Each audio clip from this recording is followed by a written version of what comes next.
You can measure the size of an elephant. You can clock the speed of a cheetah, but you can't quantify the heart of a kings, queens, and in-betweens. Welcome to Dr. Boxing Talk. Stream starts now. The champ is here! The champ is here! The champ is here! The champ is here!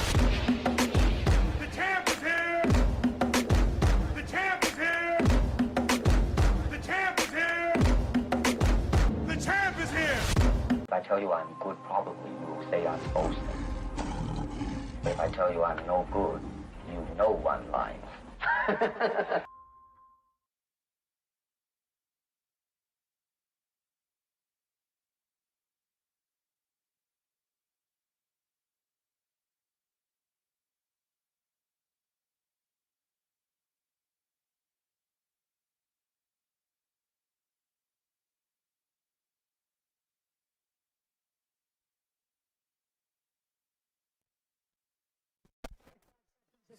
Yo, yo, yo.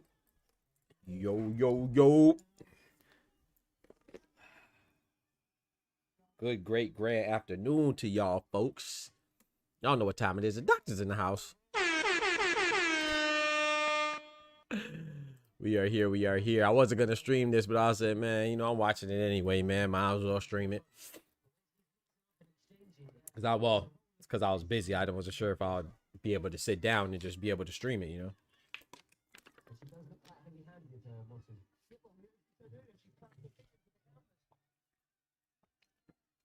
But we are here. We able to do it. So let's get to it.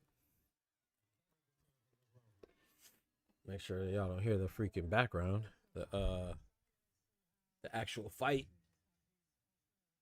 We good. So let's get to it. We have right now. We have Ellie Scottney versus Mia Mocktu. Hopefully I'm pronouncing her name right.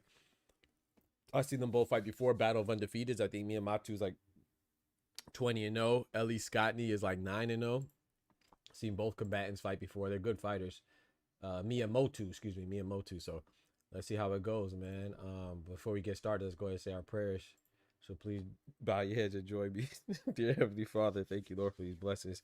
Thank you, Lord, for waking us up to see this bright and beautiful Saturday, this weekend. Lord, please guide us into relaxation, into appreciation for another day, another chapter, another opportunity to correct our missteps, and also appreciate our blessings that you bestow upon us, Lord. And we ask that you also give us time to reflect on journeys that were made, and not just look forward to get overwhelmed by looking forward to what we want or what we don't have, but also appreciate where we're at and where we came from. So we thank you, Lord, for your blessings. We thank you, Lord, for your strength, and we ask you that we that you give us the wisdom to move forward in a way that is representative of our faith in you and our belief in you. That's to treat people fairly, treat people kindly, and but also be confident in the strength in our own strength and abilities, and courageous enough to not only do what's right in the right time, but do what's right all the time. In Jesus' name, amen. Let's get it, man. You got Karma in the building. What's good, Karma? What the heck? I don't hear my. Oh, there you go. I heard the horn now. What's good, Karma? How you doing? Ellie Scottney and Miyamoto going at it right now. You know what I'm talking about? Don't forget to smack that like button. We out here. Eat me some cheese stickies. Or mozzarella sticks, I guess. And some pasta. Some leftovers.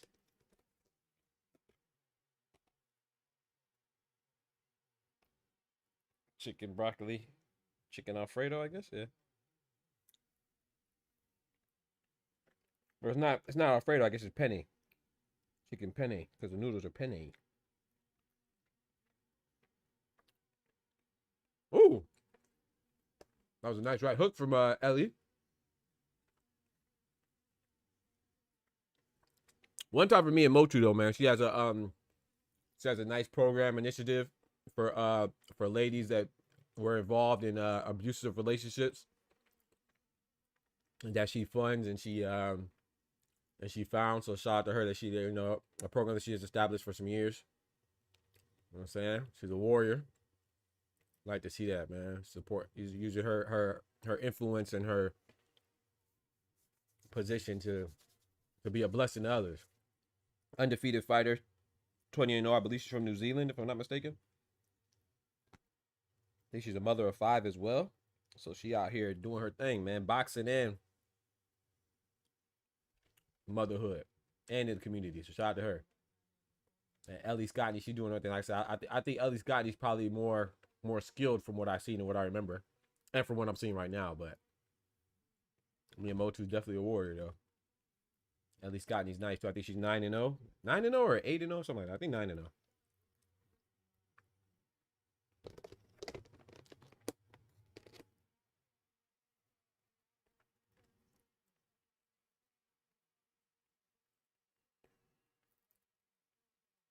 All right, we in round number. What round is this? Round 4, round 6. Oh, round 6 of 10. This is for our. Got some belts on the line here.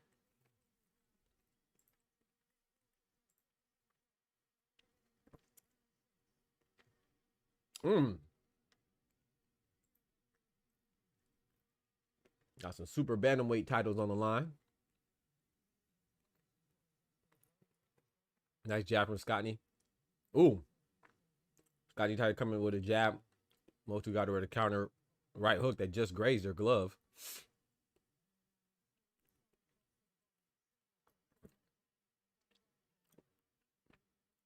Ellie Scottney suffered a cut in the first round or the second round. I think it was the first round over her left eye. It was a result of a clash of heads though. Miyamoto. Ellie Scottney. Ooh, that was a nice jab into a check left hook from Scottney, and she ducked up out the way of Motu's retaliation. That was work at the gym right there. That looked very fundamentally sound. Very routine too. That was nice. Miyamoto trying to make it rough. She sees that's probably her best chance to win. Ellie putting them paws on her right now. Nice 1-2 from Ellie. Another 1-2 and a slip from Ellie.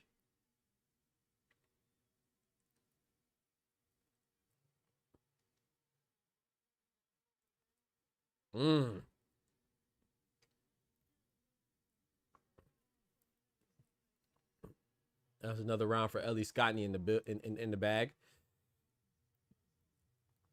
Ellie Scottney got them shoulders, boy. Like she play softball, boy. Got them softball shoulders.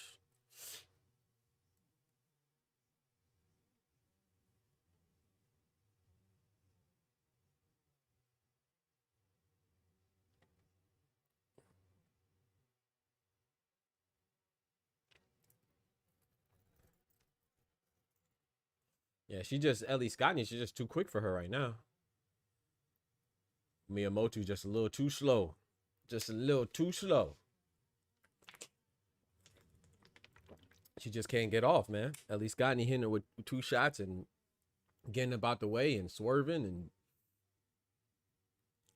by the time Miyamoto even thinks to attack, so Ellie Scotty she's definitely a higher skill boxer. But that doesn't mean everything, right? We see what happened with Sylph. Aston Sylph was more skill. H2O. Oh, big left hook from Scotty. Right on Motu's chin. Oh my goodness, another right hand from Scotty. They throw a flurry, but if you watch, you can see that Motu's punches aren't really landing, but Ellie's like, hers are just ping. Oh my goodness. But yeah, just because you're the better boxer doesn't mean that you're always going to translate to a win, right? Like H2O Sylph, he was winning every moment, virtually every second of that fight until he wasn't. And he got knocked smooth out by Luca's body. So you never know. That's why you fight, but right now, Scotty's definitely outclassing Miyamoto right now.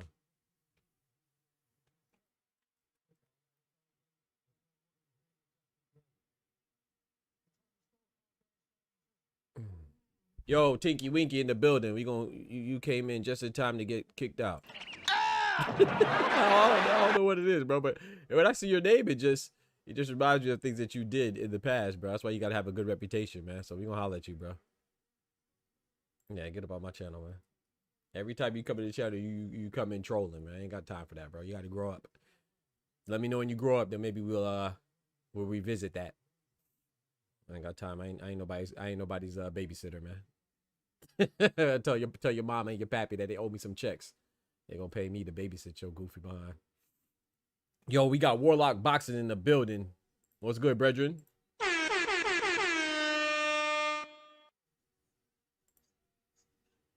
Yeah, I don't even know how you weren't banned. I thought you were already banned. I ain't gonna lie.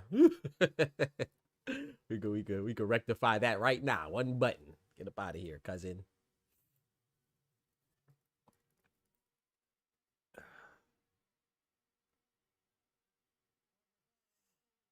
Wish you the best, bro. But it ain't my fault that you unhappy. It's your fault. You got to be happy, bro. Can't make nobody feel like you.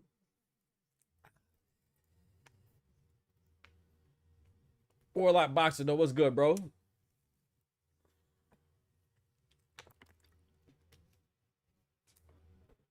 Miyamoto, her trainers. I know her trainers, though. Her trainers are they train somebody else too that just saw fight a male boxer. I can't remember who it is right now off the top of my head. Hold on, let me turn off this fan. It's a little chilly.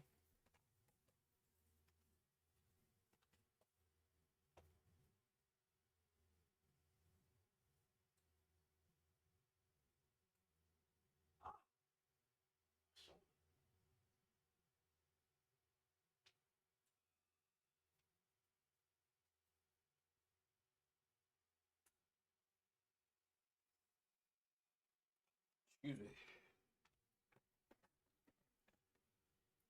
Let's get it. What round we in? 7th round? 8th round? 8th round, round 8 of 10.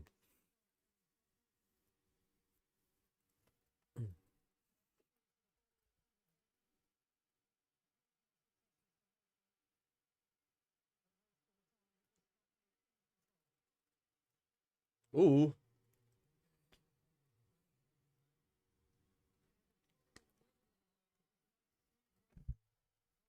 Yo, we got my boy Dub in the building. What's good, bro? Hey, God bless you too, brethren. Appreciate that. Oh, they throwing right now, man. Like I said, I think Miyamoto's losing, but they are throwing. Don't forget to smack that like button. 1, 2. Oh. Oh, okay. Those are some good shots from Miyamoto right there. She threw some nice hooks to the body. Doubled up on the right hook to the body. Nice right hand from Scotty. Oh, Motu picking up the pace right now. Getting to her. Oh, nice right uppercut. Oh, double up on the uppercut from Scottney. Got that chin going up in the, you know what I'm talking about? Her head spinning and my head spinning. Mine from Juicy Gin and hers from Neck and Chin, and I'm a winner, man. What you know about that? What you know about that, Dub? What y'all know about that song, man? That's the Clips. It's an old school song. Her head spinning and my head spinning.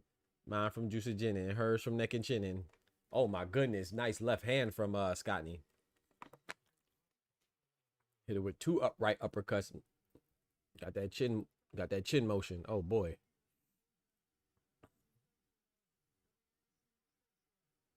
I would like to do a survey of women professional boxers and see how many of them would like to do 3-minute rounds.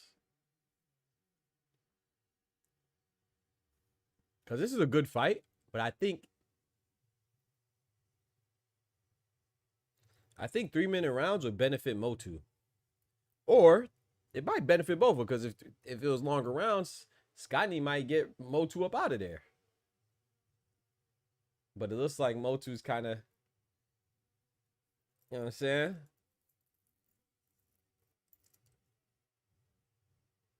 She just like womaning up, you know, and she's just starting to come forward with more intent. But it might be a little too late unless she gets a stoppage. She's gonna have to get a stoppage because Scottney been.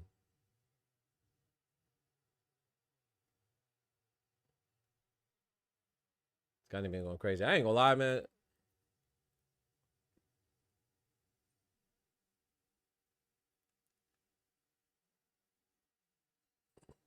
What makes you want to have all that ink on your body? I'd be wondering that.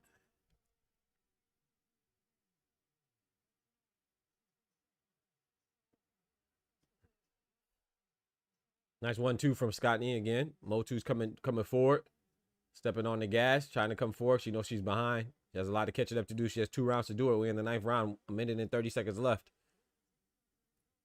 That's a whole lot of pressure. But Scottney's not gonna go out easily, so. And there's a reason why she's at a deficit, because Scottney's out boxer. Okay, Motu throwing some punches together, now putting together some combinations. It's just that Scottney's combinations are just sharper, man, more precise as well.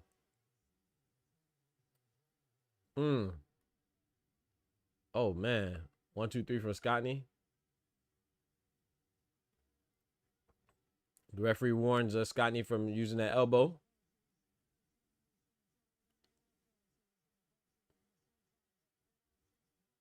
Well, that was a nice 1-2 from Motu, and then Scottney responds with a right check hook.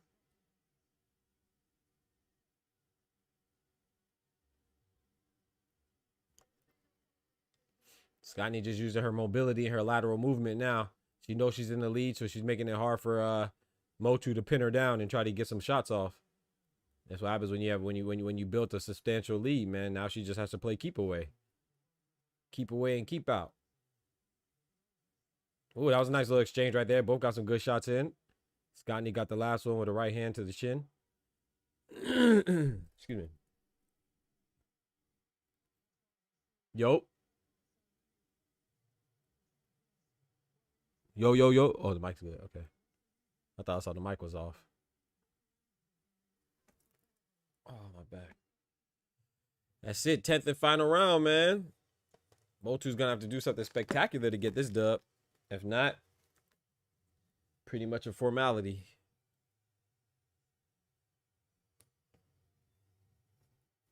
Motu's going to have to do something spectacular.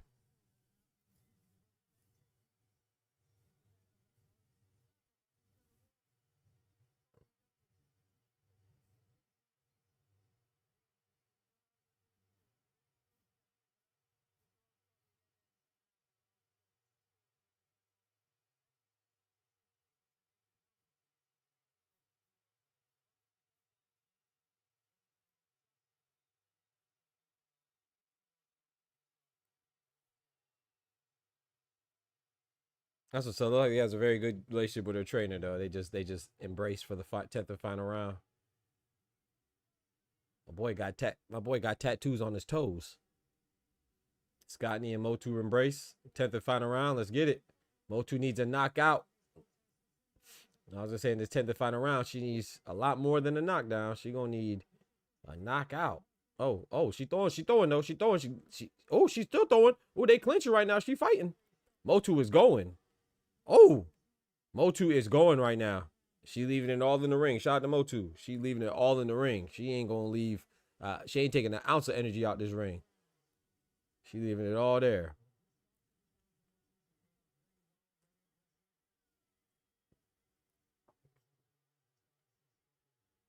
Oh, big 1-2 from Scotty. Box side.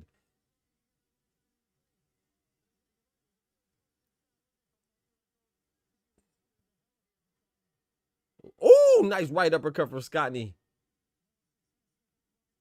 Oh, another right uppercut, then a right hook from Scotty. That right hand's getting through.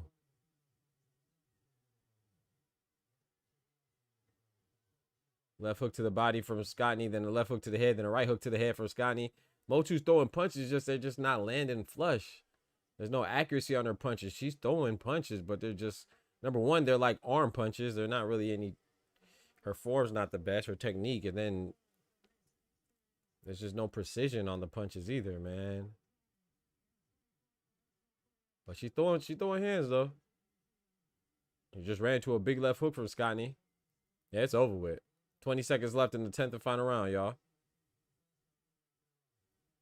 Super bantamweight. Super bantamweight? Is it a super bantamweight fight? I think so. Either bantamweight or super bantamweight fight. I don't remember.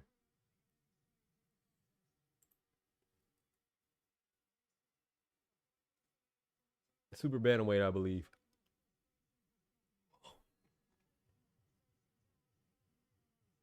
At least Scotty won that. My YouTube at the moment is broken. It says YouTube error. I heard you spin bars. Hey, you feel me? You know my thing. Your YouTube broken, bro. What's up with your YouTube, bro?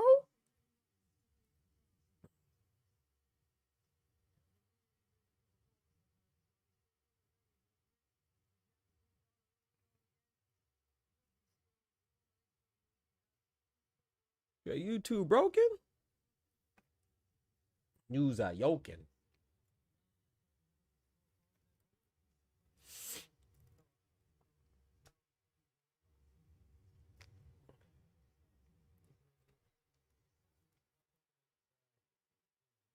Excuse me.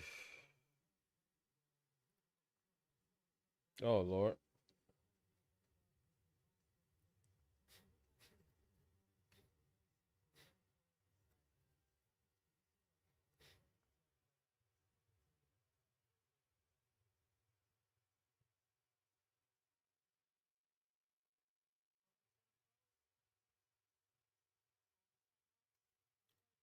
You know what's annoying me? I'm so sick of, again, make this great again, make this great again, make this great again. Shut up. Everything great again. I just see something that said make student loans fair again.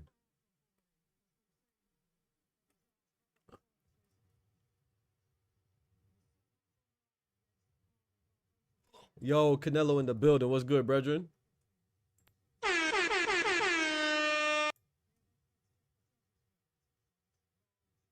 Who you got, bro? I got Tito, Nelson, and Cruz. Ooh, Canelo, you got Tito, Nelson, and Cruz? I don't know who I have. I had Pacheco beating Steven Nelson. Andy Cruz and Omar Salcido. That's a good fight. I think I would lean towards Andy Cruz as well. So I'm with you on that one. I got Diego Pacheco beating So Cold Nelson in a very tough fight, though. In a very tough fight. I think that's a great fight. And then who was the other one? Tito versus Jose Pedraza. I mean, Ernesto Mercado, he should beat Jose Pedraza, right? Jose Pedraza is a far way away. He's a long way removed from the Ernesto from the Jose Pedraza, Sniper Pedraza that Tank beat, right? So yeah. No disrespect to Jose Pedraza, but I'll be shocked if he wins any more fights, to be honest. At least Scotty takes the W.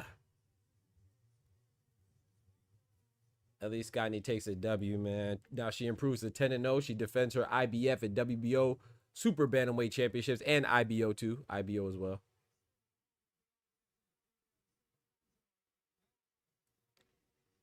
Shout out to Miyamoto, man. She just seems like a happy person. She loves to do what she does. And she's just gracious in defeat. Like people like that, man. And shout out to Ellie Scottney. She embraced her her opponent's child. Shout out to her.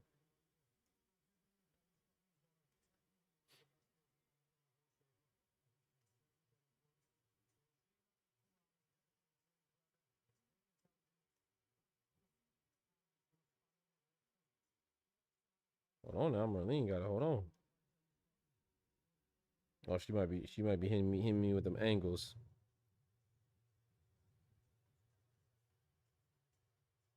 Nah, she might be working them angles.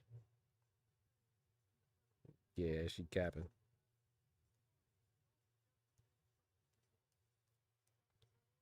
That booty ain't like that. Yo, my boy Dub hit me with the graffiti on the chat walls, dropping that bread, that cheese, that butter. You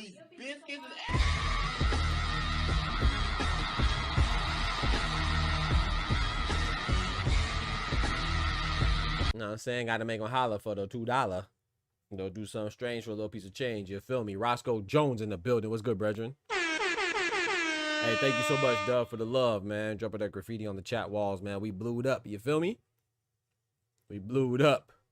He said, it's back up now. Mini Dubs, popcorn, and boxing. Yes, sir. You know how that goes, man, with that bread, that cheese, that butter. These biscuits and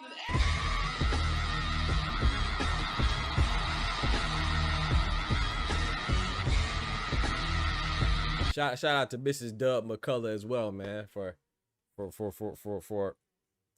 okaying the love that my boy be showing me, man. So I appreciate that, bro.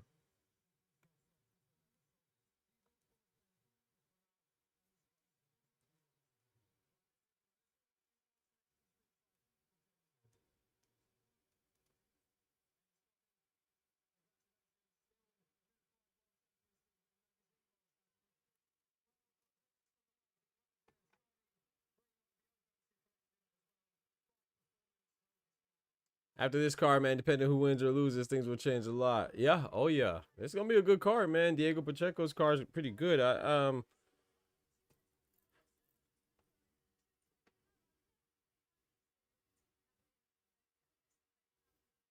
trying to see, like, Andy Cruz, no disrespect. I mean, Omar Salcido, didn't Omar Salcido just beat Chris Colbert on Pro Box, right? So that's a good win, but I need to see some stuff from Andy Cruz because he didn't really look that good against Antonio Moran. Even though he got the stoppage, he has to look impressive in this match, especially doing all that yapping in regards to Keyshawn Davis. You know what I'm saying? So I got to see something, man. So it sounds good to be calling out these people, but then you got to perform, man.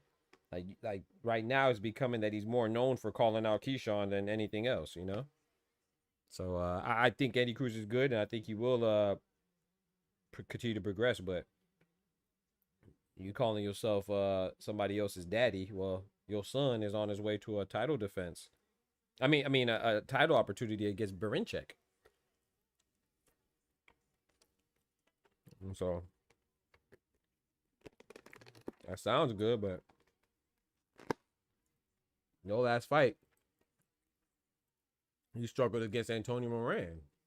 Antonio Moran used to be good, but right now, you know, he's not. That's not something that should have happened. You know, no disrespect to Antonio Moran, but a lot of people were shocked at how much Andy Cruz struggled with him. You know, Keyshawn Davis's last fight, he got rid of Gustavo Lemos convincingly. So, said she heard your doc piece. Yeah, she said I appreciate it. I appreciate it. Peace and salutations, my sister. One thing though, I wish there were more heavyweight fights, especially for those who need to stay active. Man, where's Hrgovic at, bro? Michael Hunter needs a fight. You're not lying, Canelo. Where's Michael Hunter at, bro? Last time I saw Michael Hunter, he was commenting on Bacoli, on a Bacoli training video. Bacoli posted a training video. Michael Hunter said, "Oh nah, he looks slow." No, he's another one, kind of like Andy Cruz. Like, he's becoming known as the guy who beat Martin Bacoli. But what else, bro? I don't know. Maybe it's his deal. Maybe he can't be active. I don't know if he's injured or what, but he got to get out there, man. Michael Hunter's a good fighter, but he's getting older too. You know, he's not old. He's not old by any means, but well, I mean, I guess in the boxing realm, he kind of old, right? Like I think he's 37, 38, so he's not a spring chicken, but he's not old in life. But it would behoove him to get back in the ring, man.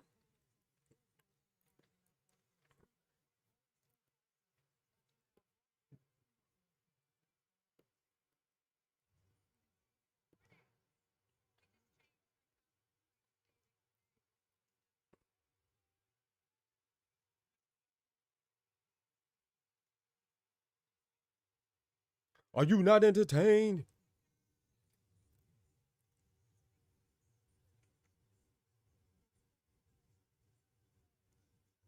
I could teach you how to what? Hey, what?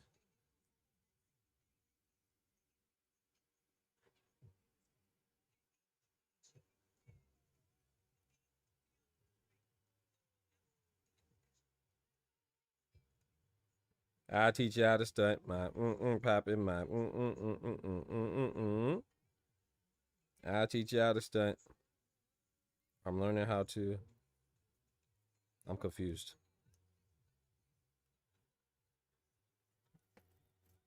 Wait, what?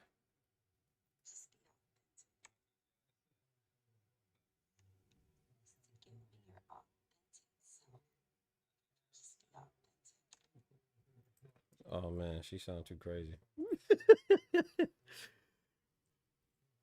Trainer versus trainer cards happen low key. Hey, yeah, facts. Oh yeah.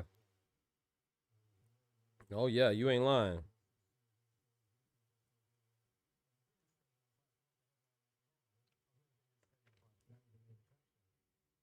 Not bad, Chad. I was responding to some messages.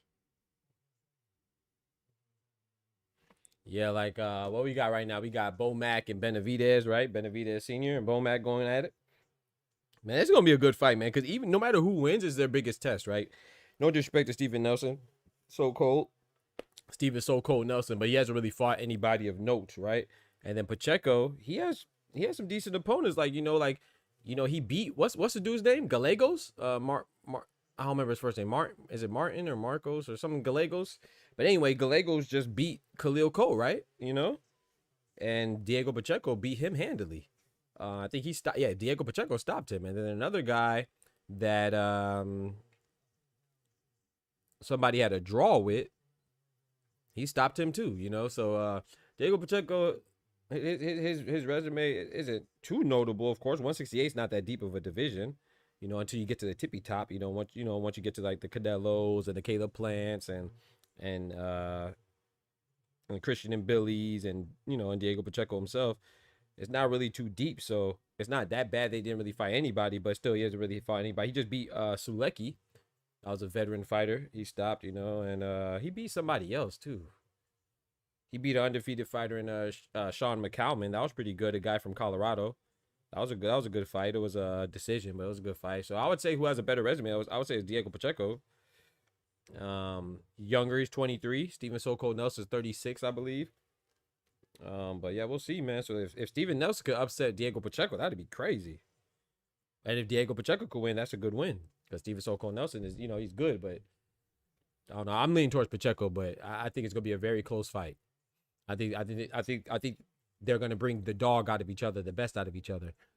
Next week, Izzy and Michael Venom Page fighting. Hey, and afterwards, Morel card. Yes, sir. 50 Cent. Yes, sir. I teach you how to stunt. Yes, sir. 22.5 in the basement. I hope the same thing for you as well. Amen. Amen. Hergovich dropped the trailer for his comeback a while ago and did nothing else. Expect to see him back. See him a year back. Yeah, man. See him this year. Expect to see him back this year. I hope so, man. Maybe unrealistic, but it would be cool to see a trainer versus trainer card. Robert Garcia versus Bo Mack or Ennis. That'd be dope. That'd be dope. Marab still champ. Canelo is Floyd son. Oh, Sean late. Every time I see that, bro, I think it's so funny, bro. Canelo is Floyd's son, bro. Canelo is crazy, bro. I like Michael Venom Page though, man. Michael Venom Page be doing he be doing the funny moves and stuff like that. He's exciting to watch, win or losing, him, Israel Adesanya, guys like that like take risks and take chances in the cage. They're always exciting to watch. I like Michael Venom Page. I know I don't watch MMA that much, but he's a guy that I used to pay attention to. So I might tune in. I might tune into that. When is that? Next week? You said? Oh, Izzy as well. Israel Adesanya as well. Hey, I might tap into that. I'm not a big MMA guy, but yeah, those two guys right there are very exciting fighters and very good as well, especially Israel Adesanya.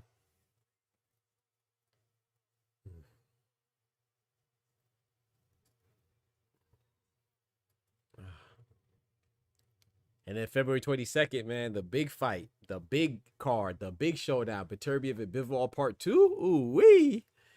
Yeah, Dubois versus Parker. Ooh wee. Caballero versus Big Bang Zhang. Ooh wee. Shakur versus Kid Austin. Ooh wee. I just hope Kid Austin doesn't pull. I have a feeling Kid Austin gonna pull out though. They got some crazy stuff going on, man. If you don't know, go look it up. I ain't gonna talk about it, man. You know, I ain't gonna. It's outside of boxing, you know. But it's not good stuff. I'll tell you that. Especially with the pops, man. With some of the stuff that his pops got going on with him and his love interest, you know, or lady, whatever. It's not good. Very unbecoming of a man, in my opinion, you know, to do stuff like that. But anyway, I don't know the details. That's why I don't speak about it. But yeah, if that fight happens, that's a good fight. Then we got who else? We got Israel Madrimov. Israel Madrimov versus Virgil Ortiz. That's a good fight right there. Ooh wee. And then I think close. Did I say everybody? I feel like I missed somebody. Joseph Parker. And then to close it out is Joshua Buatsi versus Colin Smith, which I think is not getting the credit that it deserves because all the other fights are so much more intriguing because of the high profile fighters involved in them. But Buatsi and Callum Smith, that's a good one. That's gonna be a good one. I actually have Callum Smith pulling off the upset against Joshua Buatsi, but we'll see. That's a card that I don't think I put money on any of those fights. The only fight I put money on Shakur to beat Kid Austin, and I probably put money on Dubois to beat Joseph Parker. But the rest of those fights are, oh man, I'm talking about as close as 50-50 as you're gonna get. I think I'm leaning towards Caballero to beat Big Bang Zhang, though. I think Caballero, once he gasses him out, but Caballero been dropped before. A lot of people don't know that. Caballero has been dropped before, and you know, and if anybody could drop you in boxing, it's Martin Bakoli and Zhale Zhang. But we know that Zhale Zhang gets gassed out, you know. He's what, 41, 42, so, and he's a bigger guy, so you take him into deep waters, man. Your chances of winning increase exponentially, essentially.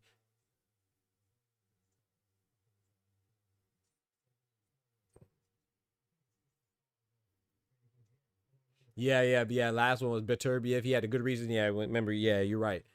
You're right. Yeah. By hook or by crook. Yeah, I don't think you're saying anything bad. Yeah.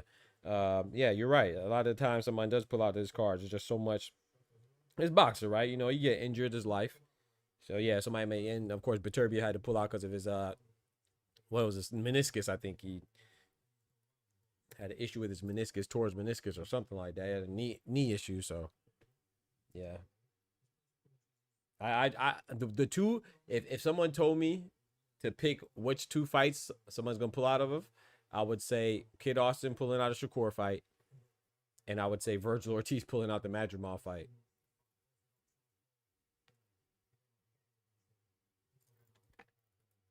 But then again, you think about injury and being injury prone, then you probably lean towards Beterbiev pulling out too, because you know he's always getting injured.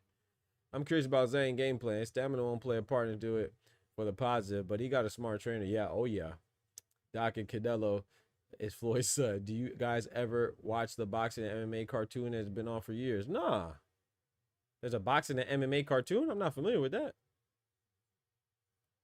It's like a series, or someone just makes like highlights of notable fights? I never even heard of that. The only boxing cartoon that I watched was anime. The Hajime no Ippo. I watched that. You got Smoochie in the building. What's good, Smoochie?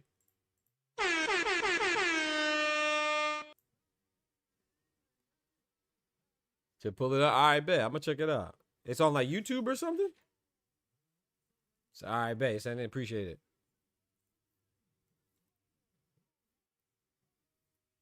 It's always the good fights that I expect people to pull off from. Never fights I don't care about besides Goodman and yeah. Sam Goodman is tripping, and that one UK dude popped for PEDs. Yeah, Dennis McCann, old punk behind.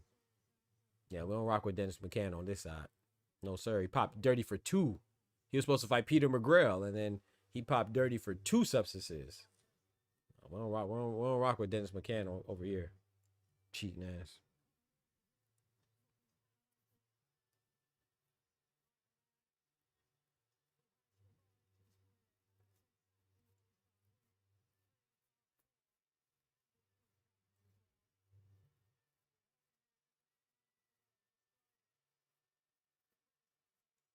Shoot, just watching these fights.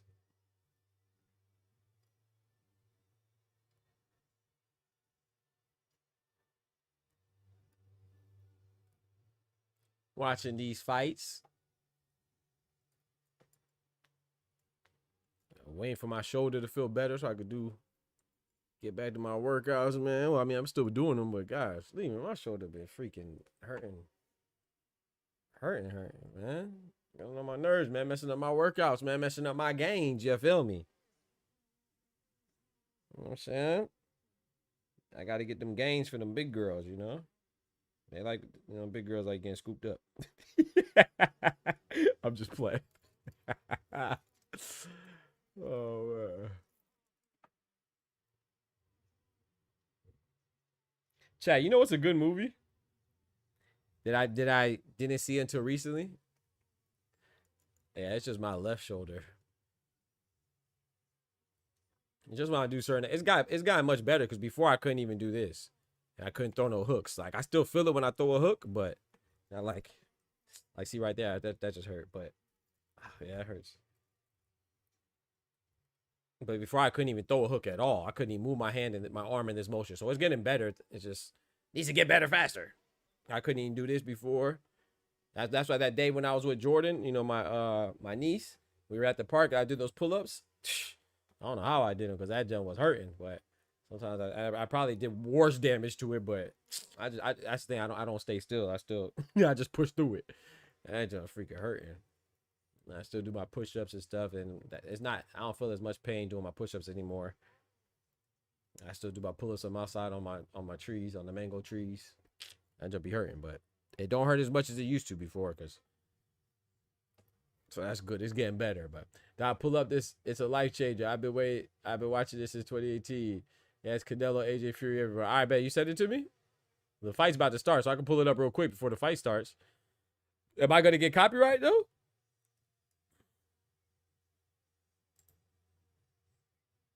Where's it at? I don't see it.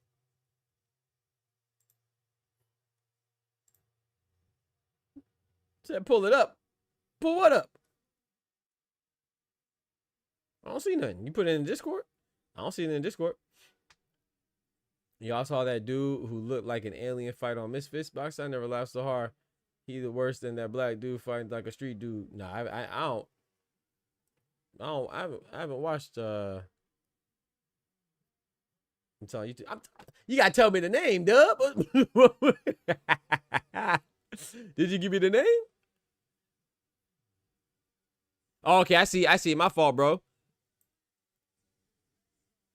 Mojahed Foodie MMA cartoon. Okay, I got you, bro. Use my phone first. Yeah, I don't want to get copyright. You know, sometimes I get copyright. They tried to copyright me yesterday. Thank you, Dub. Let me pull it up. Now I think I only watched one Misfits card, Canelo. I don't really watch Misfits. I heard some of the fights be good, but nah. Okay, I'm on the channel. Which one do you want me to watch? He has a lot of channels. I typed it in a lot of. I'll show you what comes up. Which one you want me to click on? This right here, right? I think I've seen some of these before. I think I seen like a Tyson Fury one or something.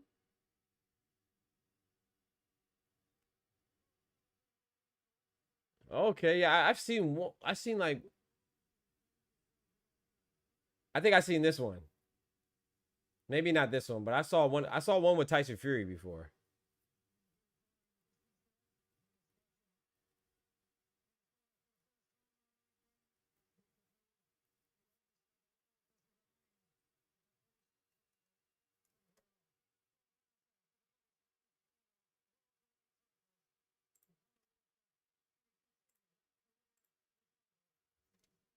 All right, we got Scarf versus Walker.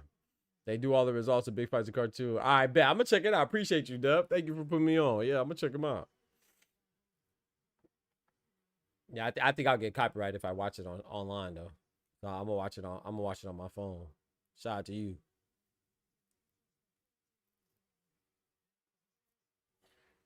Appreciate that, bro.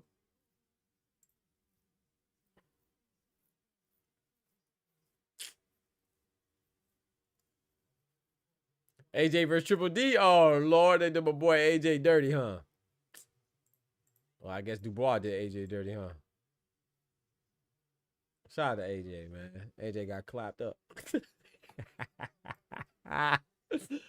Bro, Dynamite Dubois, bro. Dynamite.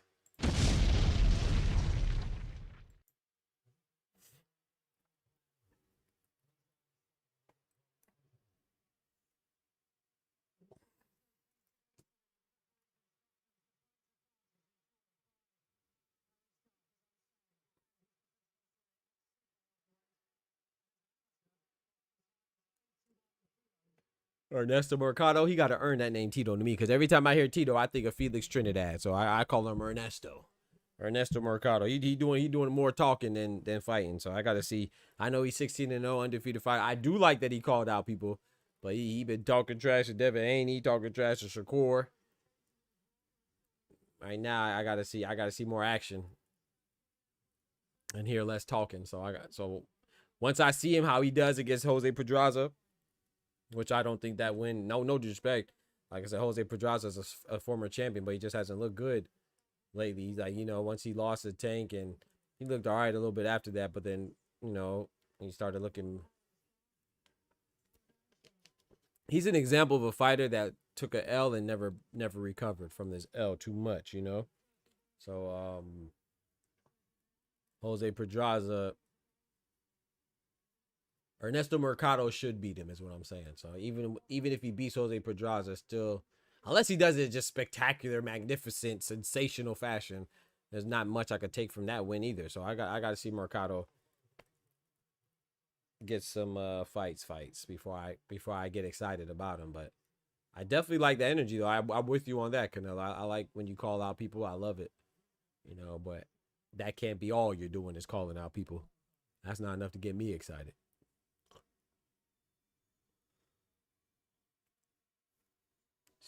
I got DDD beating Dubois. You got Daniel Dubois fighting himself? No, I got you. You got DDD beating Parker, but if Parker wins, he deserves it. Facts. I got Daniel Dubois beating Parker as well, but because that's another fight that I think is a very close fight, man. I think people sleeping on Parker. I think stylistically that's a very good fight. But yeah, I have Triple D as well.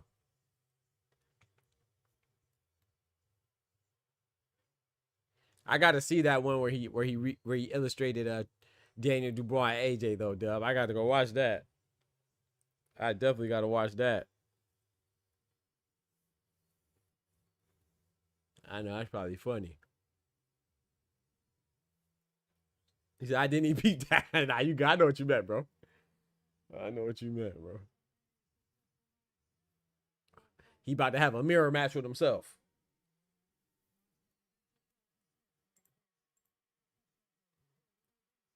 I don't know either one of these guys, but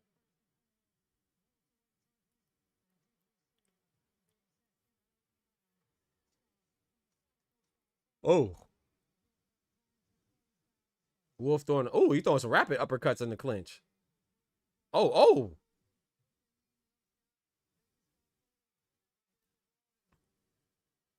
Scarf had to use his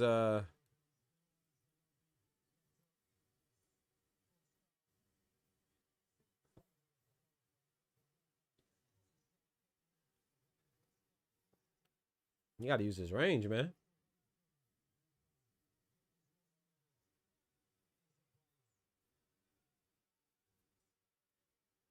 The tall one got to try to use his range a little more, man, because...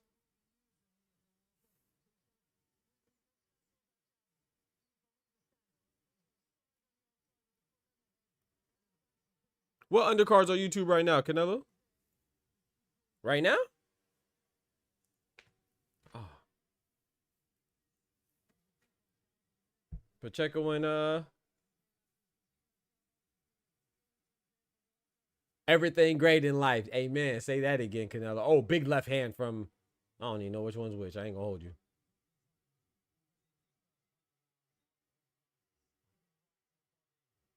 I think white and gray. I think the shorter one is scarf. Yeah, yeah. White and gray, yeah. They got on similar colors. They both have a white. I'm trying to see which one's... I don't know. I don't know which one's which. I ain't gonna hold you.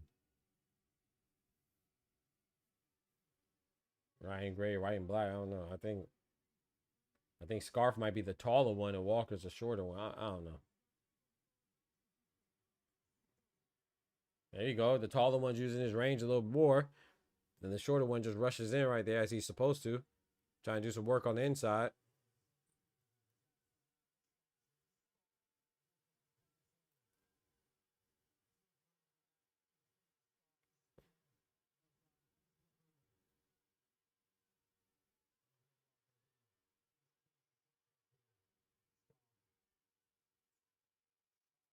That was a nice slip of that jab.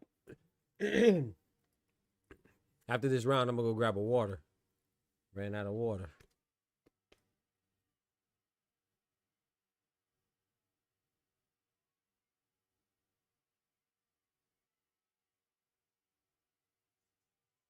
Ooh, that was a nice 1-2-3 from... And bing, bing, bing.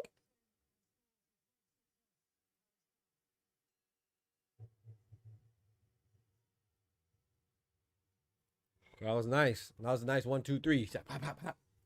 Straight hands. I'll be back. Let me go grab a water real quick.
Hey, how's going that long? Sheesh.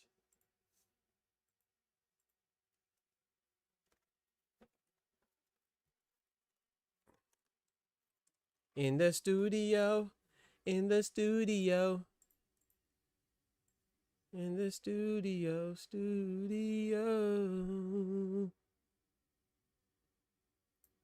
All right, let's get it, man.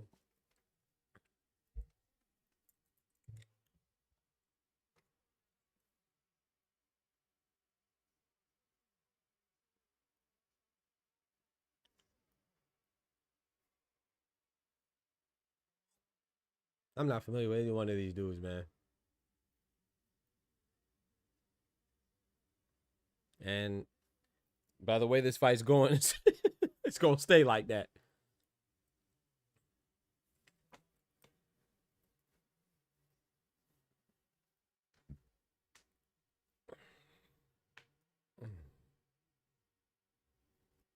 That was a nice little left hook.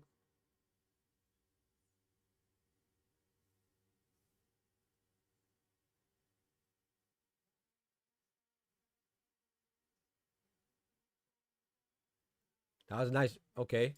The smaller fighter, shorter fighter Retaliated over the jab of the taller fighter. It's interesting.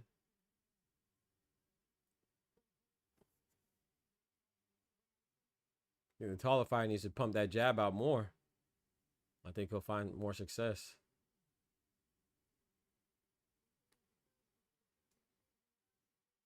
Nice right hand from the short fighter. Oh, oh.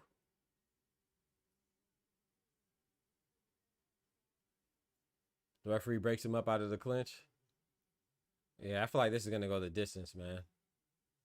Neither one of them are making too, not doing too significant a damage.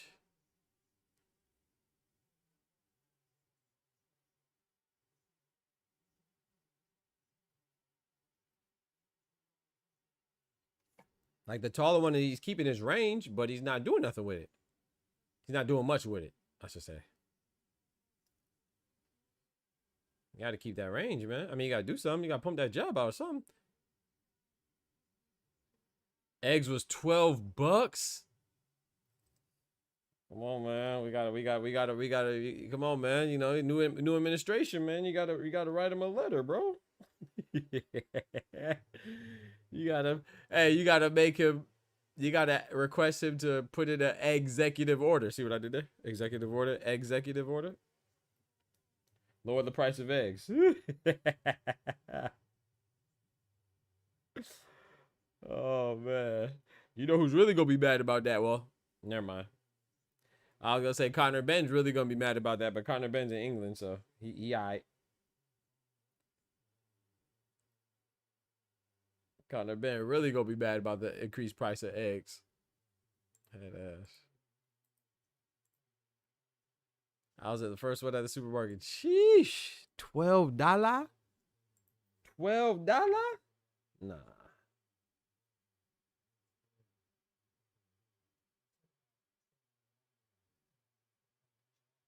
What's going on, man?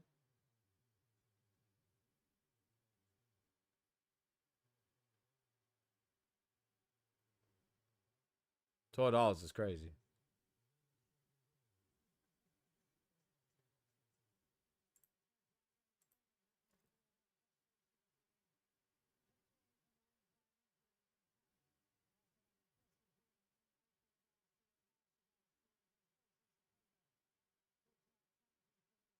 Pinchy, what's good?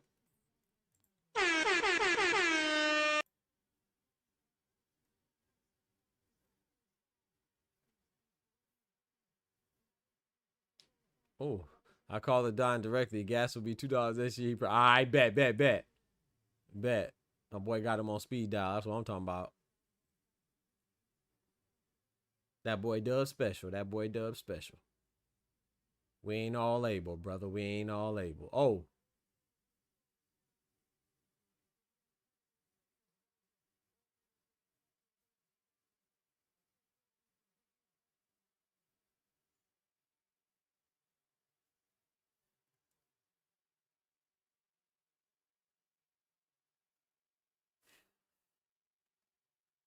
You hope Eubanks KOs Conor Ben?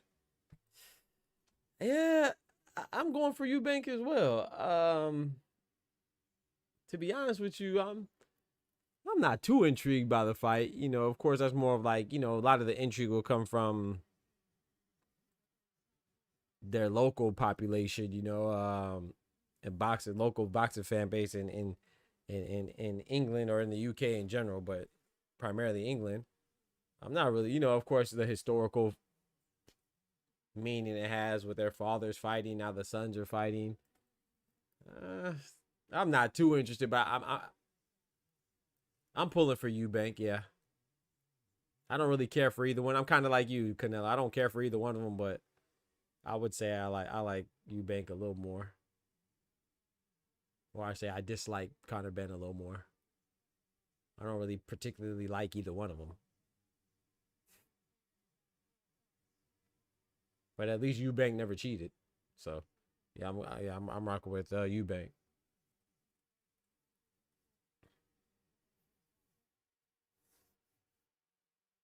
Nice left hand. Yo, Oscar in the building. What's good, brethren? Yeah, I don't know how long I'll be on. My stomach is hurting.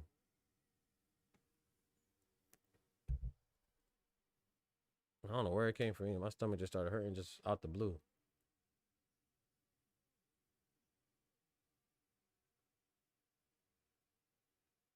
He said all the British cars are kind of weak. No, I wouldn't say that. I wouldn't say all of them, but yeah, you know, that's their business model, right, Pinchy? They have cards more frequently, so all their cards aren't going to be as strong as opposed to like let's say like a PBC business model where they have cards less often, but their cards are generally stronger. But yeah, this card right here is not that good. Yes, I agree.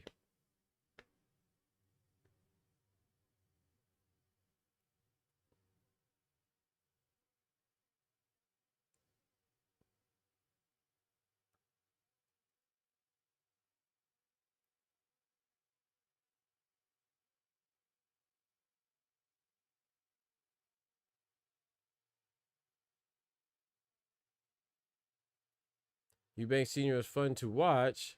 Junior got skills too, but different trainers. No bueno. Who you got? Who you got, Dub? Who you got winning that fight? This fight needs to happen just to get it out the boxing system. After that, I could care less about these two. It comes down to a main or a co-main fight. Yeah, I'm looking forward to that Pacheco versus Steven Nelson. Man, that's gonna be a good fight, man. Like I said, it's a step up for both of them, especially for Nelson. Like I said, I got Pacheco winning, but I got it being a very hard fight. I don't know how it's. I don't know. I'm not. I wouldn't be surprised if Steven Nelson wins. But yeah, I'm just leaning towards Pacheco, man. I think they're gonna bring the best out of each other.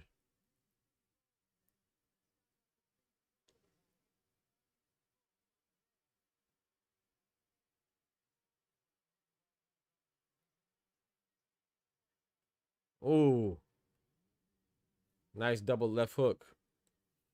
I meant like on the UK boxers or cards, British welterweights title doo doo.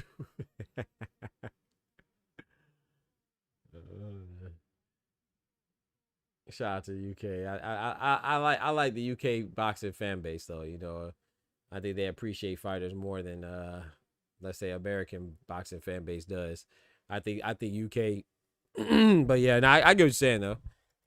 I do appreciate the UK fan base. I think they have some of the best boxing fans, man. Like, yeah, I think us Americans as a whole, not us individually, but as a whole, I think we are some of the worst boxing fans.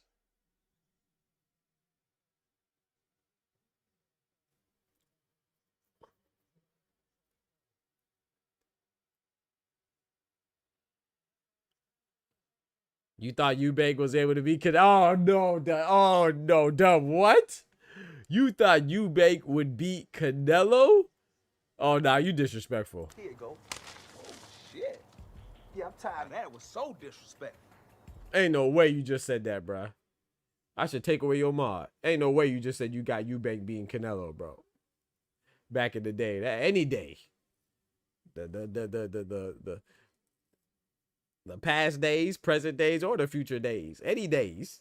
That's crazy. Yeah, you were definitely on the Four Loco back then. I don't know what you was drinking. You must have been on Four Loco. Gosh dang, 1800 Heineken and the cognac, all that. Ain't no way he deserves to tell you. Feel me? That's crazy. Ain't no way you just said that. That's disrespectful as hell. At 155 Canelo weight days, okay. I'm still not going, but okay, I give you a little pass, I guess, because you my boy. But that's crazy. I think Pacheco's more proven, but Nelson got a little more skills. Yeah, definitely Pacheco has the more. Yeah, I was just actually we were talking about that earlier before you got in the stream. Pacheco's definitely has the better personnel on his resume than Steven Nelson. Like I said, a lot of people don't realize that that guy that just beat Khalil Cole, that upset Khalil Cole, Gallegos, Pacheco knocked him out in like 4 rounds. There's another guy too. I think he was the first person to stop Sulecki, who's a veteran. We could say he's getting older, probably a combination of him getting older and stuff like that, but he was the first person to stop Marcin Sulecki. And there was another guy that he stopped that I think Khalil Cole had a draw with. So he has some decent opponents, but you know, he still needs some more opponents, you know, but 168 is a barren division. It's not that deep until you get to the top. But Steven Nelson would definitely be his best opponent, in my opinion, if he beats him. And then Diego Pacheco would definitely be Steven Nelson's best opponent if he beats him. So yeah, it's a good fight, but I got Pacheco.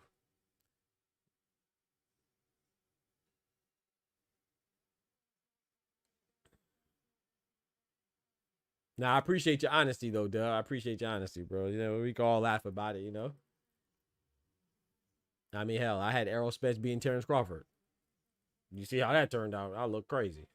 So you ain't the only one, bro. You just one of the few real ones that will admit it, you know? That's you know, because we ain't got no shame. It's boxing, man. Anything can happen, you know? Anything can happen. There's nothing wrong with getting a prediction wrong. Just people who have these egos because they never really earn nothing or or they don't really know nothing, so they can't just say, oh, I got that one wrong. They got to make up every excuse in the book and say, oh, this person wasn't who they thought they were and this person's trash and all this stuff. No, bro, you just got the prediction wrong. It's okay.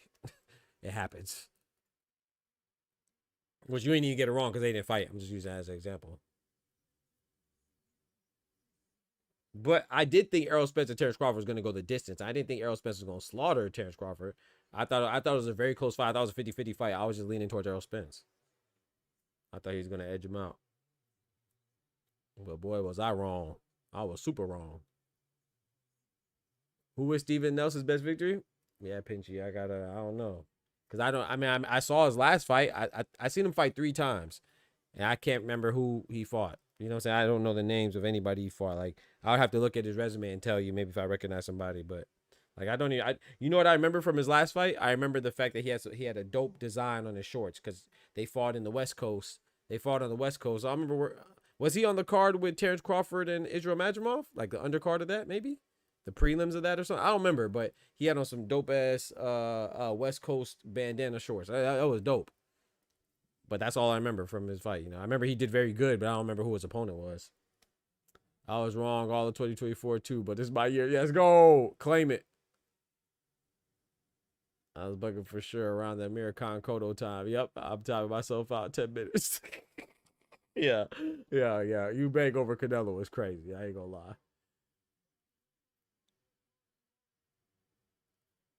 Yeah, I don't even know who Steven Nelson's best wit is, bro. That's a good question. Let's look it up. Let's find out.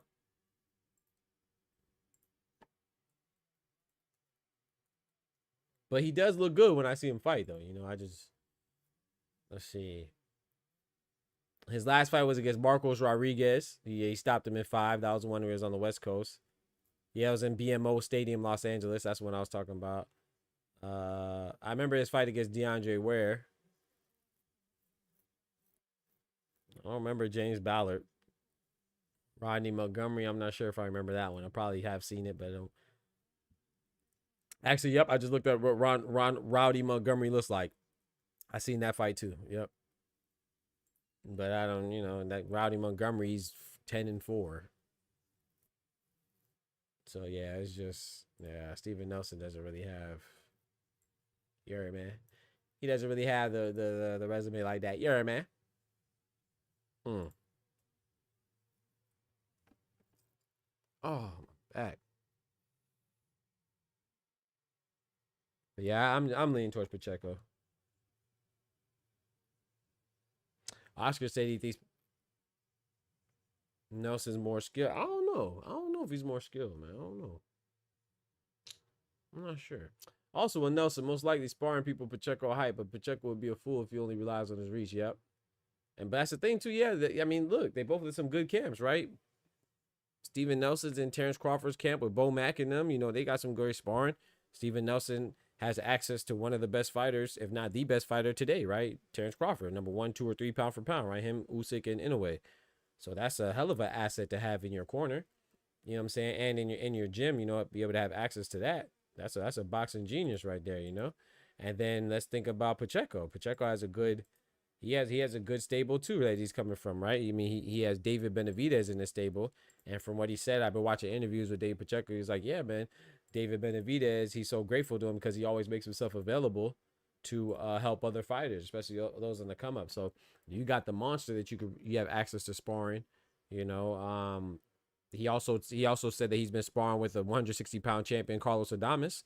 That's another big asset, you know. So he has some resources that he could tap into too. He could tap into as well. So he could tap into too. So nah, this is a good fight, man. Even from the then go to the trainers. Of course, Bomac is one of the best, if not the best trainers. And you got Jose Benavidez Sr., who's been doing a great job as well with his fighters. From Jose Rayo Valenzuela to well, him and Ryan Garcia shared that victory, but obviously David Benavidez and Jose Benavidez Jr., you know. So this is good. This is a good fight all around, man. In my opinion, Doc, he needs that ginger ale for that stomach. Also, I need that whiskey, but I'm a drunk. I might need to get some ginger ale, man, something, or drink some tea or something. Nelson is 36. I think, yeah, he's 36. If he was a real deal, more of us would know about him by now. Nah, I disagree with that. You know, everybody has different paths. You know, he started late. Triple G started late, right? Triple G didn't start to get famous until he was like 34, 35, right? Oh, hold on. They both fell to the ground. What happened? With low blow? So I disagree with that. Some people have different paths. I mean, hell, look at Usyk, right? Usyk was doing his thing, but nobody looks at cruiserweight division, right? Usyk didn't really get popular until he went to the heavyweight division, even after he got undisputed at cruiserweight. So you could argue that Usyk didn't get popular until he was about 33, 34. So, not saying that Steven Nelson is Usyk caliber. No, I'm not implying that. I'm just saying that sometimes you don't. Sometimes there's diamonds in the rough, man. You never know, but everybody got different paths, so I don't agree with that.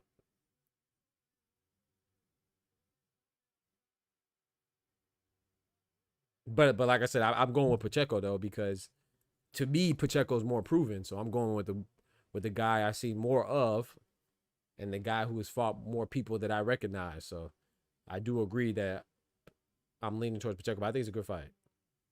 I ain't putting money on it because I think it can go either way. But if I was to put money on it, I put my money on Diego. Yeah, I might need to get me some ginger ale though. Oh boy. Oh, hold on. Oh, they fighting right now. Bomac and Red, I believe in them dudes. Where are we at with these squabbles though? Bomac, yeah. Right now we in the 7th round. Oh, I didn't. They paused the time. I didn't pause the time. My fault. I'm really just looking for Dalton Smith. You know, I don't really care for Dalton Smith like that, but because when Dalton Smith knocked out Zepeda, Dalton Smith is a main event. He's going against Walid. I think his name's pronounced Ouizzza. I'm not sure, but I'm looking forward to that fight. But like I said, I lost confidence in Dalton Smith once he knocked out Zepeda, Jose Zepeda, and then he called out Adam Azim. I thought that was weak. And that's the thing about Keyshawn and Andy Cruz, right? It's like, to me, if Keyshawn called out Andy Cruz, I'm not mad that the fight happens, but to me, Dalton Smith, when he called out Adam Azim, you saw his trainer's face. You saw Eddie Hearn's face. They were disappointed. Eddie Hearn even said, no, that's going backwards. Eddie Hearn said there's levels to this. We want a world title next. But if Adam Azim wants this fight, then we could fight him too. So you could tell Eddie Hearn was disappointed. Why you think Eddie Hearn's not there right now? Of course, he has Diego Pacheco too. That's his other fighter. But I would like to think that Eddie Hearn, if Dalton Smith showed Eddie Hearn some drive and some passion and some want and some desire to be a top-notch fighter, I think Eddie Hearn would probably be here at this fight instead of in Vegas with Pacheco. You know, so that's Dalton Smith's fault, man. He ain't trying to fight nobody for real, man. So, but anyway, but yeah, so Dalton Smith calling out Adam Azim, that was like him going backwards. And I think Keyshawn Davis, if he called out Andy Cruz, I think that's like going backwards as well. You know what I'm saying? It's like, I'd feel the same way. Like, why are you calling him out? You know, like, I'm not mad at the fight if it happens, but like I said, Keyshawn's next fight is going to try to get a title against Denise Berenchik, which I think that's a very tough fight too. I don't even know, you know, I'm leaning towards Keyshawn in that one, but I think that's a tough fight. The people sleeping on Berenchik. But if Andy Cruz looks good against Omar Salcido, because Omar Salcido, he's just coming off a victory against Chris Colbert, which was very impressive. So we'll see, man. Even Chris Colbert didn't look the best, but it was still impressive. So we'll see. This is on DAZN, Karma. Talking about this fight right here? It's on DAZN. Doc, put money on Pacheco by knockout. I guarantee it. Knockout? Ooh, what round, Pinchy? Talk to me, bro. Talk to me, bro. What round, bro? Boom. What round, bro? Doc, I read that. If you tell me what round, and make it believable, I might put a little change on it. Little round, bro. Add some specificity to your prediction.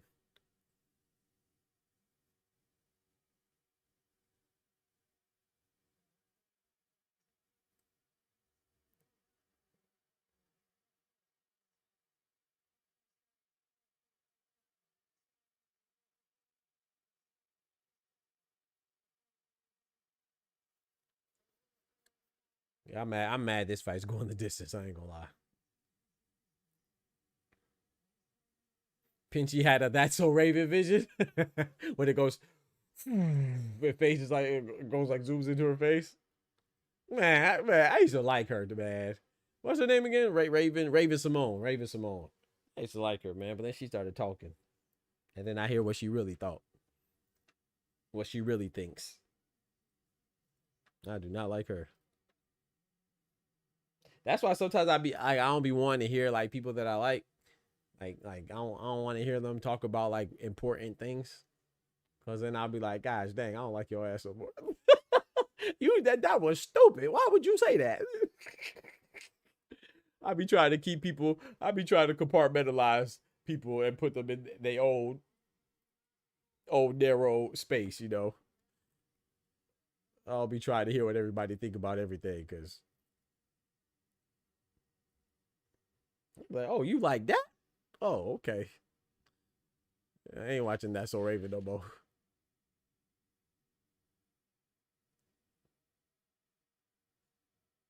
But then some people you hear speaking, you like them even more, you know. So there's some people that I hear speak, I be like, guys, dang, okay.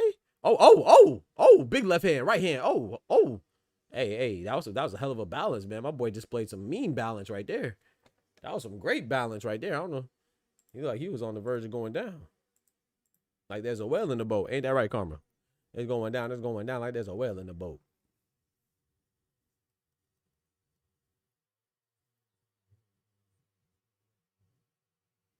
That's So Raven was fire. I ain't watching that much. I can't say. But you know what I really watched? And it's going to be... I really watched the Cosby Show. So that's where I really liked it from. I never really... That's So Raven was kind of a little after my time. I was already done watching those type of shows.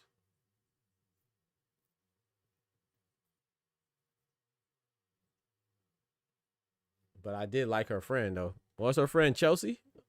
I don't know what it was, but Chelsea, her little goofy behind. I don't know. She did something to me. I don't know. I thought she was pretty. I don't know what it was about Chelsea. Her little friend, she just like very likable and goofy. I like Chelsea.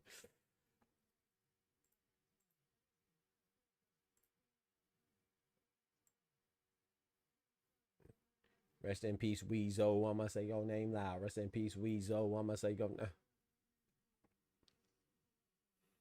Journey Smollett is better than Raven Simone. Yeah, I think Journey Smollett is. I think she's more attractive than Raven Simone, but it's kind of odd. I mean, I guess they do have some similarities. I guess I don't know. I just aligned all my chakras. Book it 100. Round 9. Ooh, my boy said he aligned all his chakras. Okay. Out there sounding like Naruto.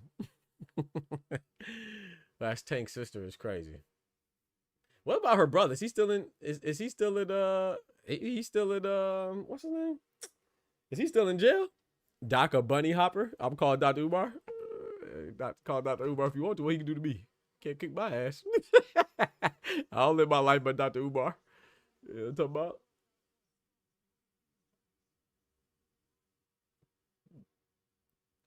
I like all women, man. I like good women. I like all women. All women.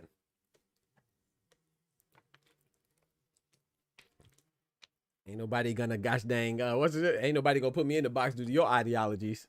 Hell no. Jussie cancel. Oh man. Yo, Forever G's, what up? Is that a mosquito, bro? Oh no.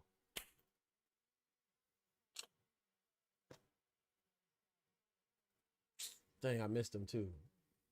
Freaking mosquitoes, bro. That's too cold for mosquitoes. Why the mosquitoes? Man, that's what Florida, boy.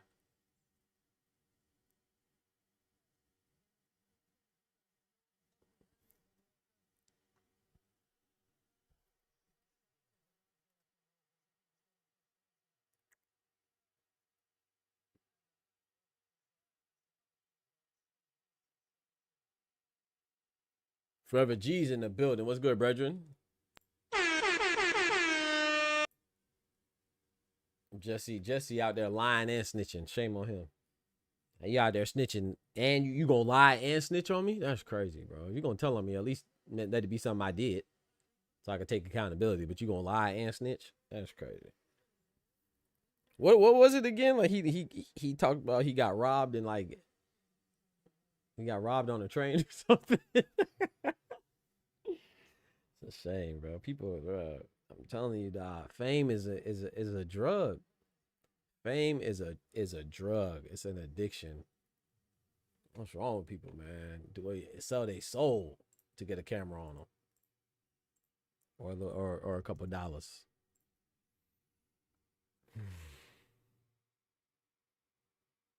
Ooh, that was a nice left hand right there from Harry.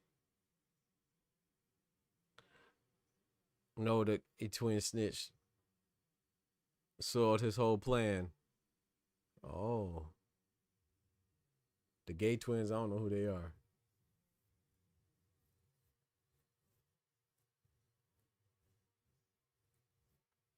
I thought he lied. I thought he told on some dudes that didn't do it. I thought he like lied and like said some dudes from like Nigerian, like some Nigerian. Oh man, those are twins you talking about. I thought he like told on some Nigerian twins or something like that, or said like some Nigerian dudes robbed him or something. I didn't pay attention to it. I don't remember, so I didn't know. So the KKK robbed him at a Subway or some dumb shit. That's not funny, man, because there's people out there really going through some real pressure in life, man, and God bless them, man. But come on, dog. He said the KKK robbed him.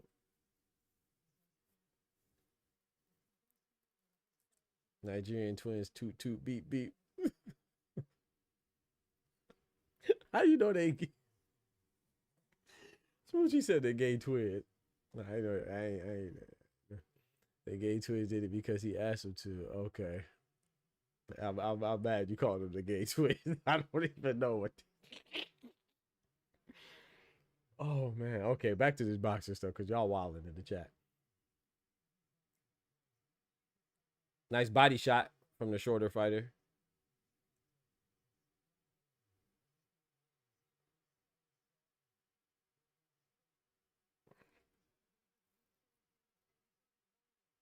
I thought they was all. I don't know. I don't know. You could be right. I'm not. Hey, I'm not doubting it. I don't know. I'm saying I'm unfamiliar. I don't know. I'm taking your word for it. I take your word for it though. Smoochie be knowing all the tea. Well, that looked a little low. That blow looked a little low. I'm sure they are. It's Hollywood, baby. You know, ain't that right, Smoochie? It's Hollywood. I don't even think they got sexualities in Hollywood. You just do whatever. They ain't got labels, you know. Labels are so middle class. Labels are so middle class.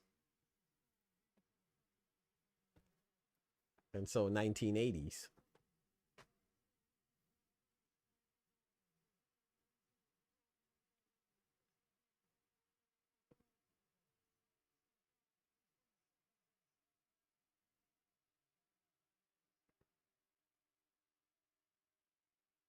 Ricky Hatton. Ricky Hatton.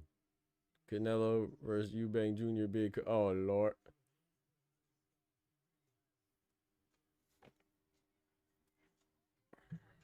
Mike was here yesterday. He was here yesterday for a little bit. Oh, that was a nice body shot from the shorter fighter. You see Chris Billiam Smith in the crowd. I saw Chris Billiam Smith earlier. I don't see him right now.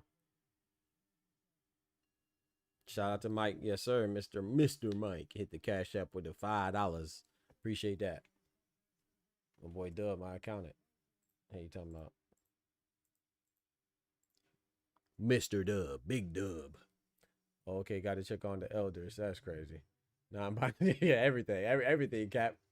Everything, bro. There's no labels, man. You just do what you do, you know, and be happy. I mean, that's, you know, all jokes aside. So like life should be, man. You should be happy, you know. That don't work for me, but it work, you know, if it works for you and you're not harming anybody, be happy, man. That's how I look at it.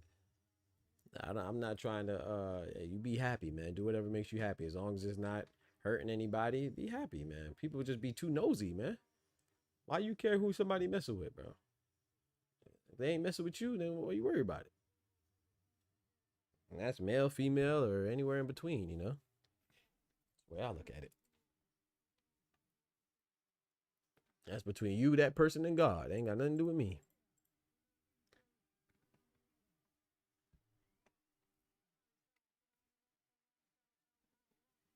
The tech thing was hilarious. Clone be wildin'. What Clone say?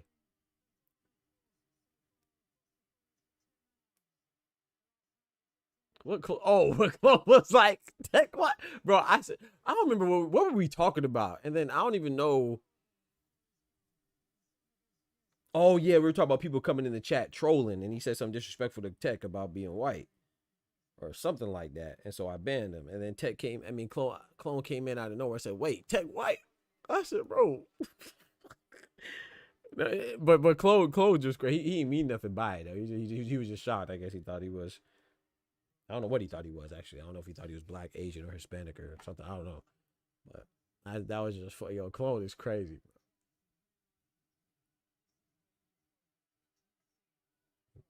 I told the whole story. That's all he. Oh, boy. Big right hand. Oh, he hurt, chat. Oh.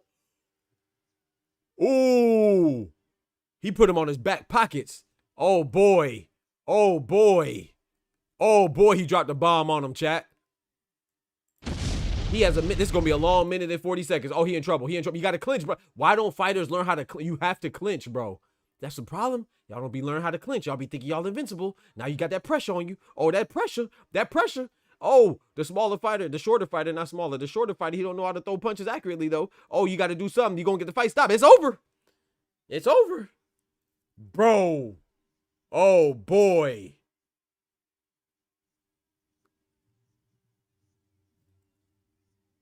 This is why we watch boxing, chat. This is why we watch boxing, chat. Oh, boy. I say that's why you watch boxing, bro. You just never know. I think the smaller guy was an underdog, too. I think he was an underdog, bro. You just never know, bro. That's why I tell people I don't care. Oh, this person won't beat this person. This person will be like, bro, you watch boxing or not? There's upsets, bro. Upsets all the time. Upsets for a reason, bro. It's literally a category called upsets. You may think that this person go whoop this person, but hey, they still got to fight, baby. I was just listening to both days low key on my earpiece in front of the in-laws. They be wondering why I was randomly smiling. I appreciate it. Shout out to you, Dub. I appreciate it, man. Shout out to all shout out to BTF, man. Boxer Talk family, DTP, DBT gang, whatever you know what I'm saying? Whatever you want to go by, BTF, Boxer Talk family, or DBT gang, whatever it is, man. I appreciate y'all, man. Y'all be holding me down, man. I appreciate it, man. I'm glad that y'all enjoy the content that we create. It's not just me, you know. I mean, I know I do the bulk of it, but that just made me feel good, man. Feel good. Doc said, boom, bye. I did not say that. I did not say that. Don't say Doc said that. No, I did not say that. Shout out to Buju. That's one I love that song. You know, Buju's one of my favorite reggae artists. He is my favorite reggae artist. And, you know, no disrespect to Bob Marley, who I got right here, you know, up there. Bob Marley's probably the most iconic reggae artist, but my favorite reggae artist is Buju Banton, Big Buju. I'm saying, so I rock with him. I love that song, but I don't say I said that. I did not say that. Don't you put words in my mouth. I did not say that. In fact, I said the opposite. Everybody be happy. You be happy. Whatever it causes you, whatever it takes for you to be happy, brother and sister, you be happy. The Smoochie tried to get me canceled. For anybody who knows that song. I don't know who knows that song. A lot of people don't know that song. But if you do, I did not say that. Barrington Levy, that's a good one, Smoochie. Hey, that's what's up. You like Barrington. I always forget that you said that you was raised around a lot of Jamaicans. Yeah, Barrington Levy is that's a boss right there. Boss man. Dr. Coach should make a parody video of breaking, clinching, and how to deal with it. I'm telling you, bro. We should do that, Oscar, for real. Like these fighters, it's like they don't even remember that part of the game. Like, bro, you got to know how to clinch, dog. You never know when you might get caught. He know now. It might be too late, but he knows now. I don't know why these fighters be thinking that they invincible, man. Oh, yeah, I ain't never going to get hurt. I gotta. You never know, bro. Canelo has the best chin I've ever seen in boxing, bro. And Canelo's been wobbled before. Or stunned before. A long time ago, long times ago days, but it could happen. You just never know, bro. Somebody hit you the right way, the right time, in the right position, and no, your equilibrium thrown off.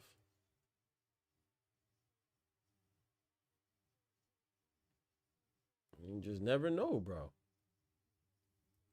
I mean, look at Bruno Saras. Man had 4 KOs and knocked out Jaime Munguia. Jaime Munguia was his 5th knockout. You just never know, bro. You ain't got to be Hulk to wobble somebody. You just got to hit him in the right time, in the right angle, in the right moment. That's tough. Congratulations to the young man.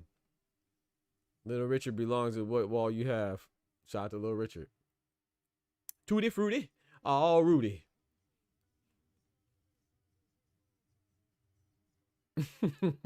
Never sleep on the Chichi Mine. Yeah. That's crazy. All right, take care, Smoochie. Appreciate you coming through. Talk to you later. Enjoy your day at work and stuff.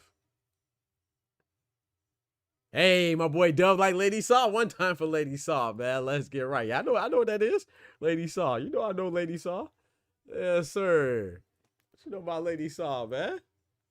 I tell you, it was under the sycamore tree. A boy want me bow and me tell him 50. What you know about that, Dub?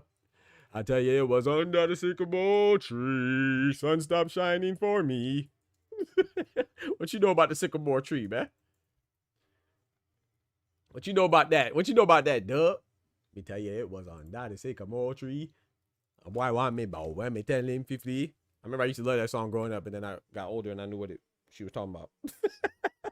It's so funny when you're young and innocent, you don't know what these songs be about. You know, like when I was little too, my older cousin used to listen to the song by Blue Cantrell, Hit 'Em Up Style. I used to love Hit 'Em Up Style. I didn't know what the heck she was talking about. It just sounded good. I still love it too, by Blue Cantrell, but then I got older, you know, she was talking about what was she talking about again? Paying the dude back for cheating on her or something like that. That's on fire though.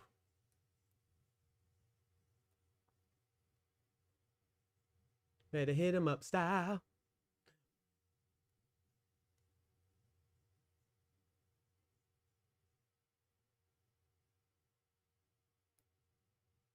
When you go, then everything goes. From the crib to the ride to the clothes.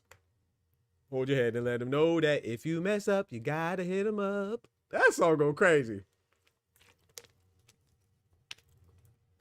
He said, Doc, top 5 reggae bands? My top 5, I gotta think. Bands or just musicians? A band? That's a tough one. I don't know. You know, I know, yes, sir. He said definitely fruity. That song ain't fruity, bro. How is a song fruity? Boy, y'all be insecure, boy. How is this? It's literally not fruity. She's talking about a heterosexual relationship, a dude that cheated on her. Are you saying it's fruity because a dude likes a song? It makes it fruity? You can't listen to it. So your manhood is dependent on what artist you listen to. It being a male artist that you listen to. That kind of sounds fruity. I ain't gonna lie. You feel your sexuality is determined by the gender of the singer you're listening to? That's crazy. What was I gonna say? You ain't that. He said you ain't no 32, bro. No way. I'm on that 32.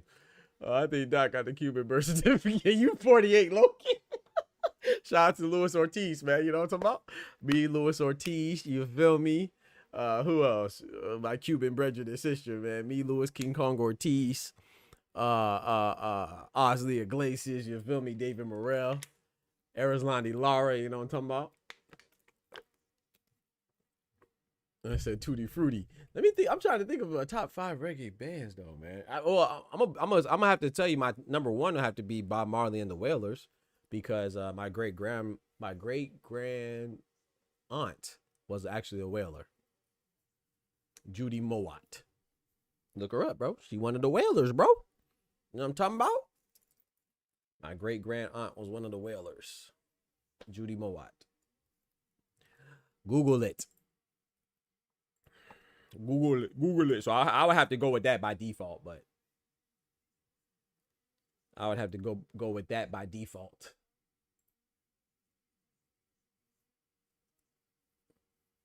Shout out to Peter Tosh. Shout out to Peter Tosh.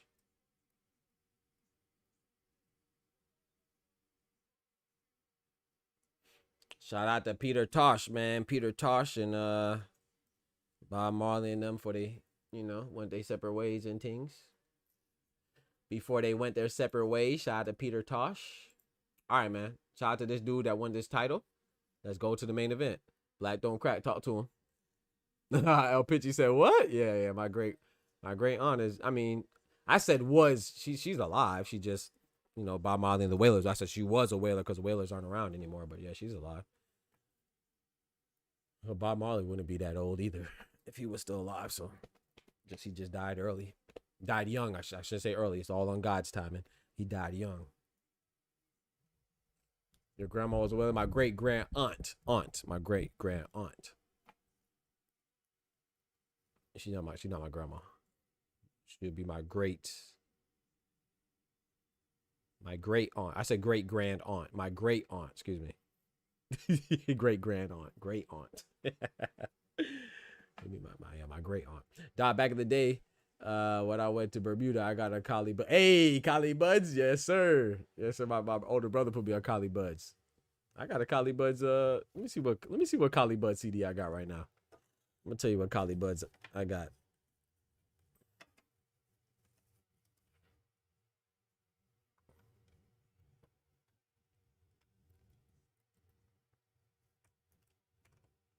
Yeah, I'm 36 though, Dub. I think Ty's 32. I think Ty said that all the time.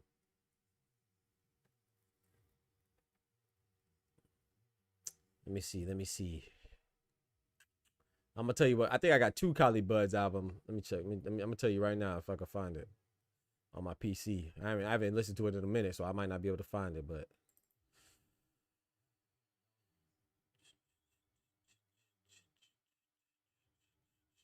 yeah, Canelo. Yep.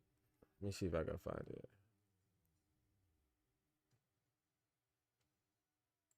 I can't even find it, bro. Hold on. I gotta find my team. Hold on now. You say you 48, low-key. Thought you was in your late 20s. Everybody shocked her.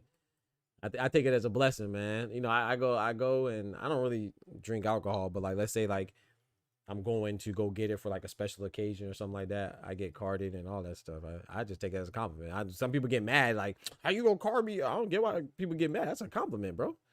Shoot, you rather look, who the hell wants to look old? Even if you're old, you don't want to look old. I don't know. People just get mad at, people just be, I don't know. Look for reasons to get mad. I don't know. Yeah. Card me, bitch.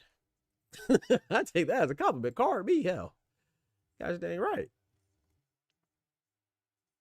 I can't find it, man. I don't know where it's at on my, hold on. Orlan.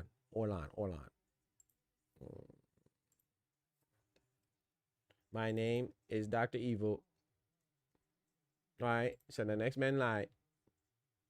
I love boom boom fat, kunum dum black, brown, skirt and round. I like boom boom fat, kunum dum. Okay, I think I found the folder it's in now. Hold on. I love boom boom fat, kunum dum black, brown, skirt and round. Oh no, I didn't find it. I thought I did.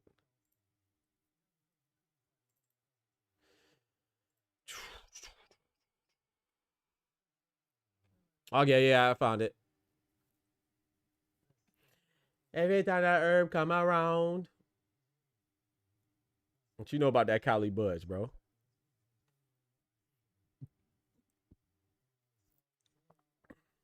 Mamacita go crazy too. Yep. I'm about to play it for you right now. She needs more wood for the fire. Hey, I don't drink alcohol, use drugs. Never talk to him, Canelo. Yep. I thought you were in your 20s Hey, you bet you get that a lot. Yeah, I get that a lot. Yeah, man. I appreciate that, Pinchy. Thank y'all. Thank y'all, man. That means a lot, man. I appreciate it. Remember, I'm closer to 40 than 30. Closer to the big 4-0 than 30. God is good, you know. One day I'll get there. Good Lord willing.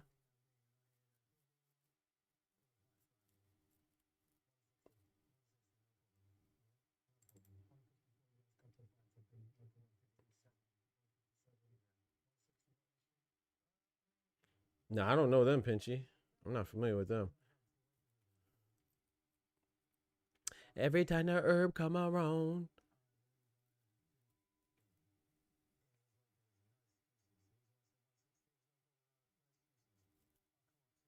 I'm gonna play one of what song did you say you liked up?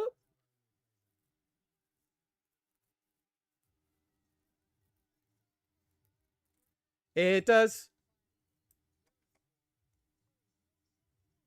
Let's see if I can play one of the songs you named.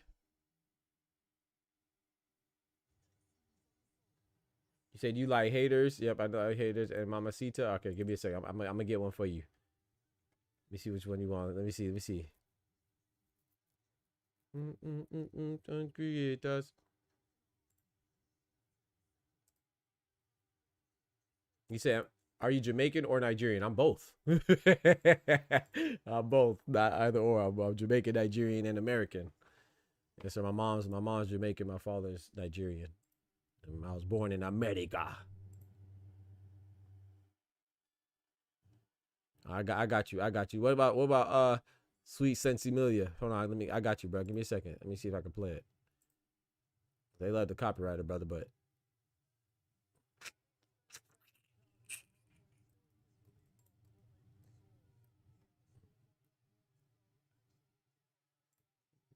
people overlook is the house in Black African countries and in general the job sector more for me. Yeah. Yeah.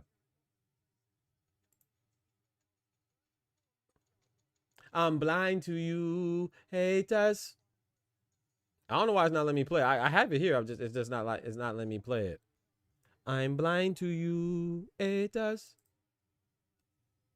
It's not letting me play it for some reason. I don't know if I got too much stuff going on. It's just loading. I'm trying to play it. That's what I'm trying to play. I don't know what's going on. It's just not letting me.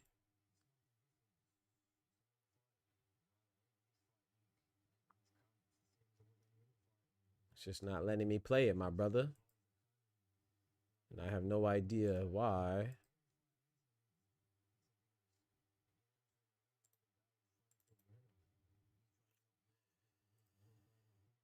Okay, let's see.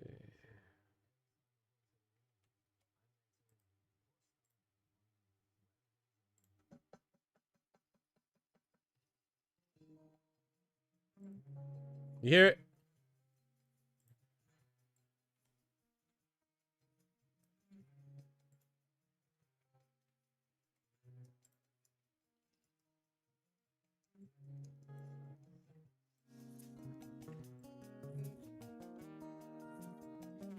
Oh, let me play.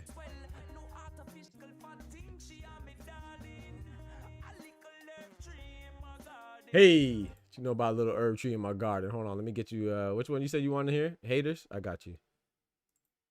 Where's it at? Here you go, right here. I'm blind to you.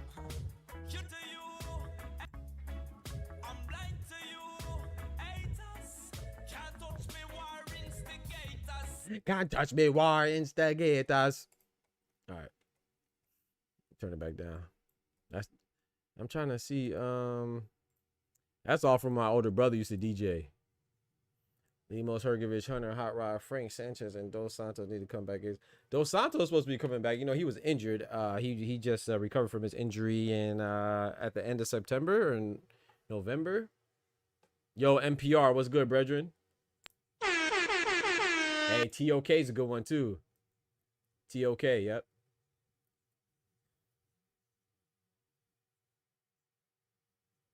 Top 5 tune? Okay, I got you. Hold on, I got you with the top 5 tune. Hold on, I got you.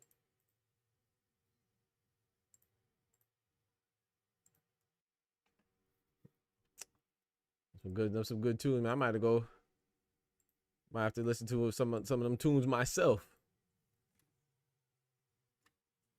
What you know about Chinese Assassin? Y'all listen to certain DJs and stuff. Y'all know about Chinese Assassin? Chinese Assassin went crazy.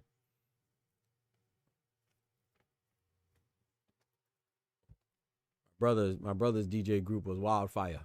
Wildfire. His name was Yakazulu.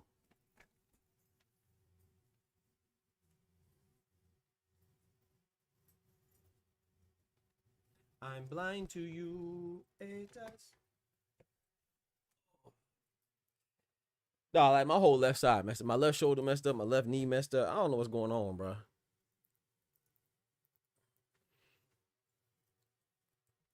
'70s reggae is the best. That's what's up, Pinchy. Shout out to Pinchy, man. Who's your favorite artist? More fire, more fire, more fire, more fire. Oh, yo, man, that's funny, bro. More fire, more fire. Me blood clot. I watched the reggae festival all weekend with this on. That's what I'm talking about, man. Y'all ever been to like any festivals? Have y'all ever been? I've been to like. Give me a second, chat. Give me a second.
These biscuits.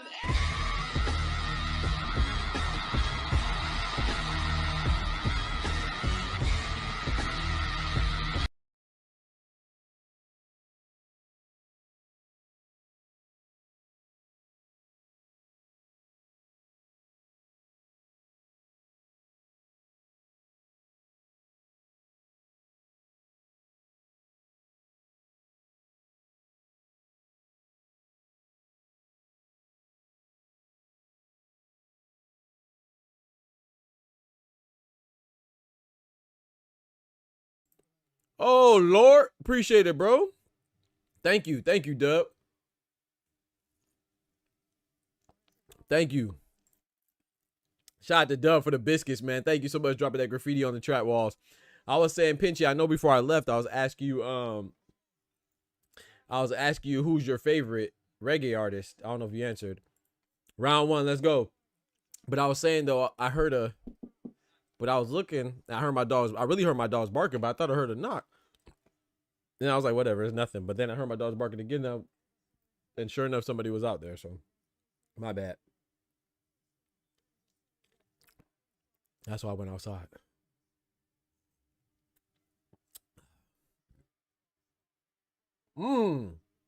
Big right hand from Dalton Smith.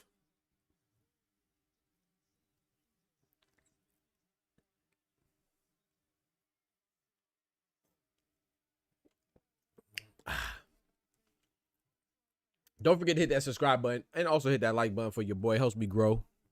We trying to grow, you know. Dub say he like ladies. Saw, that's what I'm talking about. Bossman.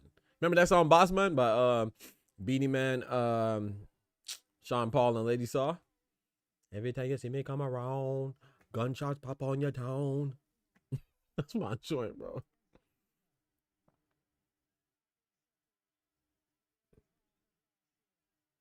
That's the thing, chat. That's the thing. It's not that I don't like Dalton Smith, bro. I'm just disappointed, bro. Like, he looked decent. He just seems like he just doesn't want to fight for real. He don't want to challenge himself, bro. He don't have no confidence. He should, like, he's an example of a fighter having a title opportunity and not taking it. It's like, you know, it's funny that people, I think somebody was in the chat yesterday, they said Richardson Hitchens did that when it came to Super Matias. And that's not true. Like, a lot of people think that because you're in number one position, you are the mandatory. Yes and no. You are the mandatory in that sanction and body. Yes. Like, you're next up by being in the number one position. But that doesn't mean, woo! Nice left hand from Dalton Smith. That doesn't mean that you're guaranteed a title shot next because, oh my goodness. Oh, he's hurt. Ooh, that shot was a little low. Got to pick it up. Yep. The referee warned him. But, yeah, Weasel might be out of. Oh boy. Oh, Dalton Smith got some fire in them hands, but I just can't trust it, bro. I can't trust none of this I'm looking at, bro. But anyway, but yeah, Richardson Hitchens, just because you're number one doesn't mean that you automatically get the call, right? Because, I mean, look at Zepeda, right? Zepeda was number one in all four sanctioned bodies, and he essentially didn't want to fight anybody, right? He didn't want to fight any of the champions. That's why none of those fights happened. But it's one thing to be ordered. You know what I'm saying? If you're not ordered, then the champion doesn't have to fight you. And Richardson Hitchens was never ordered to fight him. Now, could Richardson Hitchens made it more known? Oh my gosh, Dalton Smith putting them paws on him. Could Richardson Hitchens made it more known that he wanted to use his ability to get that title opportunity? Yeah. But there's such things as voluntary defenses, you know? Oh my goodness, big left hook. Like I said, I can't even get excited about this, bro. I can't even get excited about this because this is somebody that he should beat. Dalton Smith dropped a bomb on him. Yeah, I can't get excited about this, bro. Like, this is not, you know, like I said, I got excited for him when he dropped Jose Zepeda. I can't get excited for this, bro. No disrespect to Weizza, but I'm pretty sure you give me 3 months, I probably could have beat Weizza. Yeah, I'm sorry, bro. Nah, bro. You got to step up, bro. You out here calling out Adam Azim, bro. Like, what are you doing? Yeah, exactly, Dub. How you get excited about that, bro? It's straight pedestrian.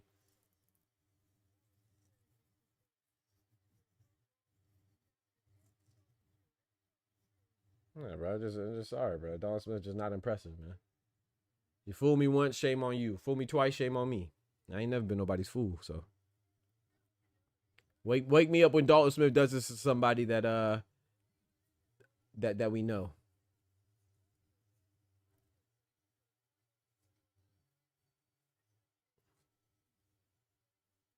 And this is why Eddie Hearn didn't go, you know? Eddie Hearn knew what was gonna happen. That's why he went to Vegas to go rock with Pacheco. Eddie Hearn knew what was gonna happen, man. God, he don't want no real he don't want to fight no real competition, man. Was it Barbosa #1 for years or his last 5 fights? So yeah, exactly. Yep, Arnold Barbosa. You talking about Arnold Barbosa and Arnold Barbosa Jr. in regards to Teofimo? Yeah, he was up there for a while.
Bro, people were so funny, bro.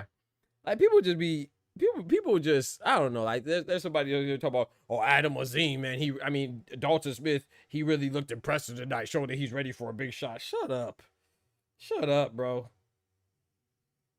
And then if it's then if it's like Keyshawn Davis or somebody else, or Abdullah Mason, then you want to critique him and be like, oh well, they didn't fight anybody, but you giving this guy credit for being this guy.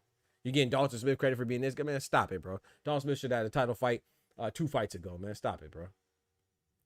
My boy Ryan Frazier, boxing talk up north in the building, man. Big North. That's why I didn't even turn on this. Yeah, you're right. I'm stupid. Bro, Ryan, I said this yesterday. I said I'm not gonna watch it because I don't like Dalton. Because not that I don't like Dalton Smith. I'm disappointed in Dalton Smith. You know what I'm saying? I know it's not gonna be worth it. And then my dumb behind, just went in against my own thoughts, my own initial thoughts, and watched the fight anyway. I shouldn't even watch it. You're right. All right, I deserve it. I can't even complain. It's not his fault. It's my fault because I knew better.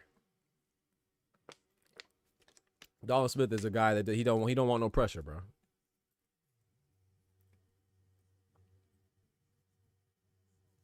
He just defended his WBC super lightweight title.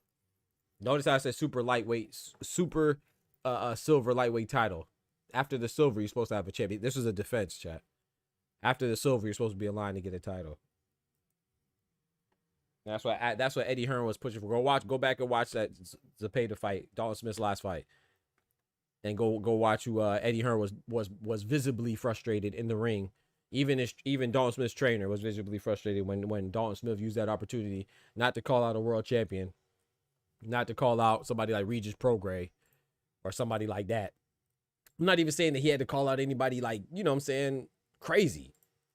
But he ain't even call out like a Regis Prograis or nothing. He called out Adam Azim, who has 9 fights.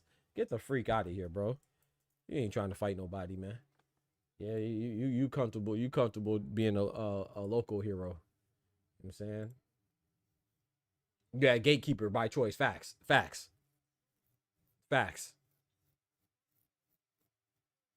Talking about no EBU. What the freak is an EBU, European super lightweight? Man, get the freak out of here, bro. Trash. I just want to see who he's gonna call out.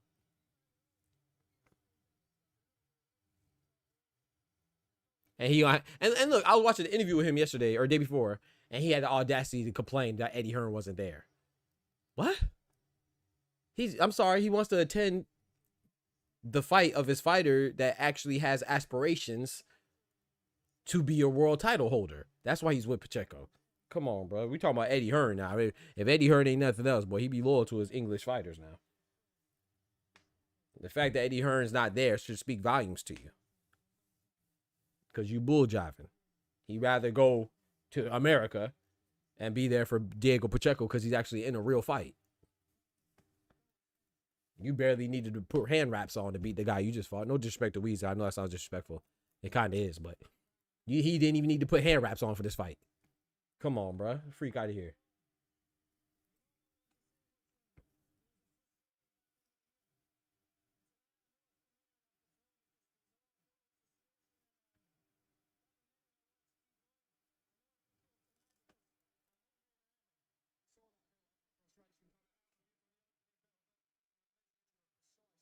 Cherry pickers usually get smoked. Yeah, in the big fights. Facts. He knows what time it is.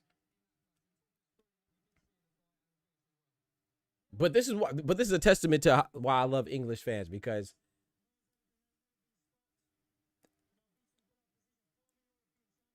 it's you could do this in England because they love boxing so much. Like, you know what I'm saying? They appreciate even the regional belt holders, which is dope. I love that. So I don't want to be contradictory in that regard. However, I think American boxing fans are too harsh, but it's hard to be a star in America and you're satisfied with getting regional belts. That's the plus. That is a plus. You know, there's nothing. Regional belts are dope and they have their purpose. Their purpose is to raise your profile. But when you're somebody, your profile's already raised, then you go for the world title. I'm not saying that, like I said, I'm not even saying he had to go fight for a belt after he beat Jose Zepeda, but at least be fighting like a former world champion, or show that you want to fight a contender or a top 10 guy, bro. Who did you just fight, bro? Who did this man just fight, chat? Come on, dog. Come on, dog. Come on, dog. I don't even know who this man just fought, B.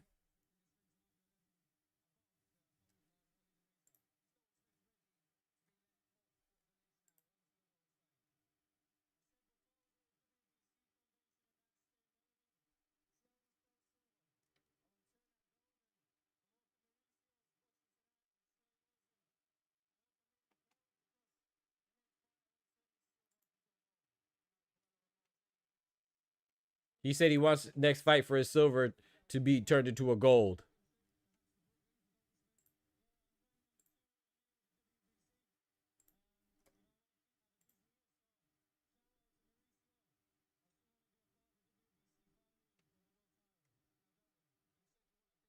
Canelo, he didn't call out anybody. The guy's trying to get him the call. He still has he keeps saying Mauricio Suleiman. He's not a fighter, bro. He's a president of the WBC. Can you call out somebody, bro?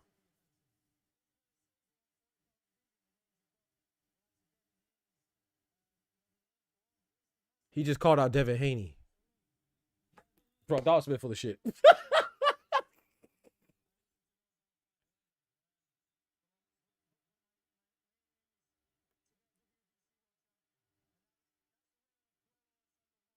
Thank you. It was like picking teeth. He finally said he called out somebody. He said he wants the winner of Puello and Sandor Martin. It was like picking teeth, bro. Pulling teeth, I mean.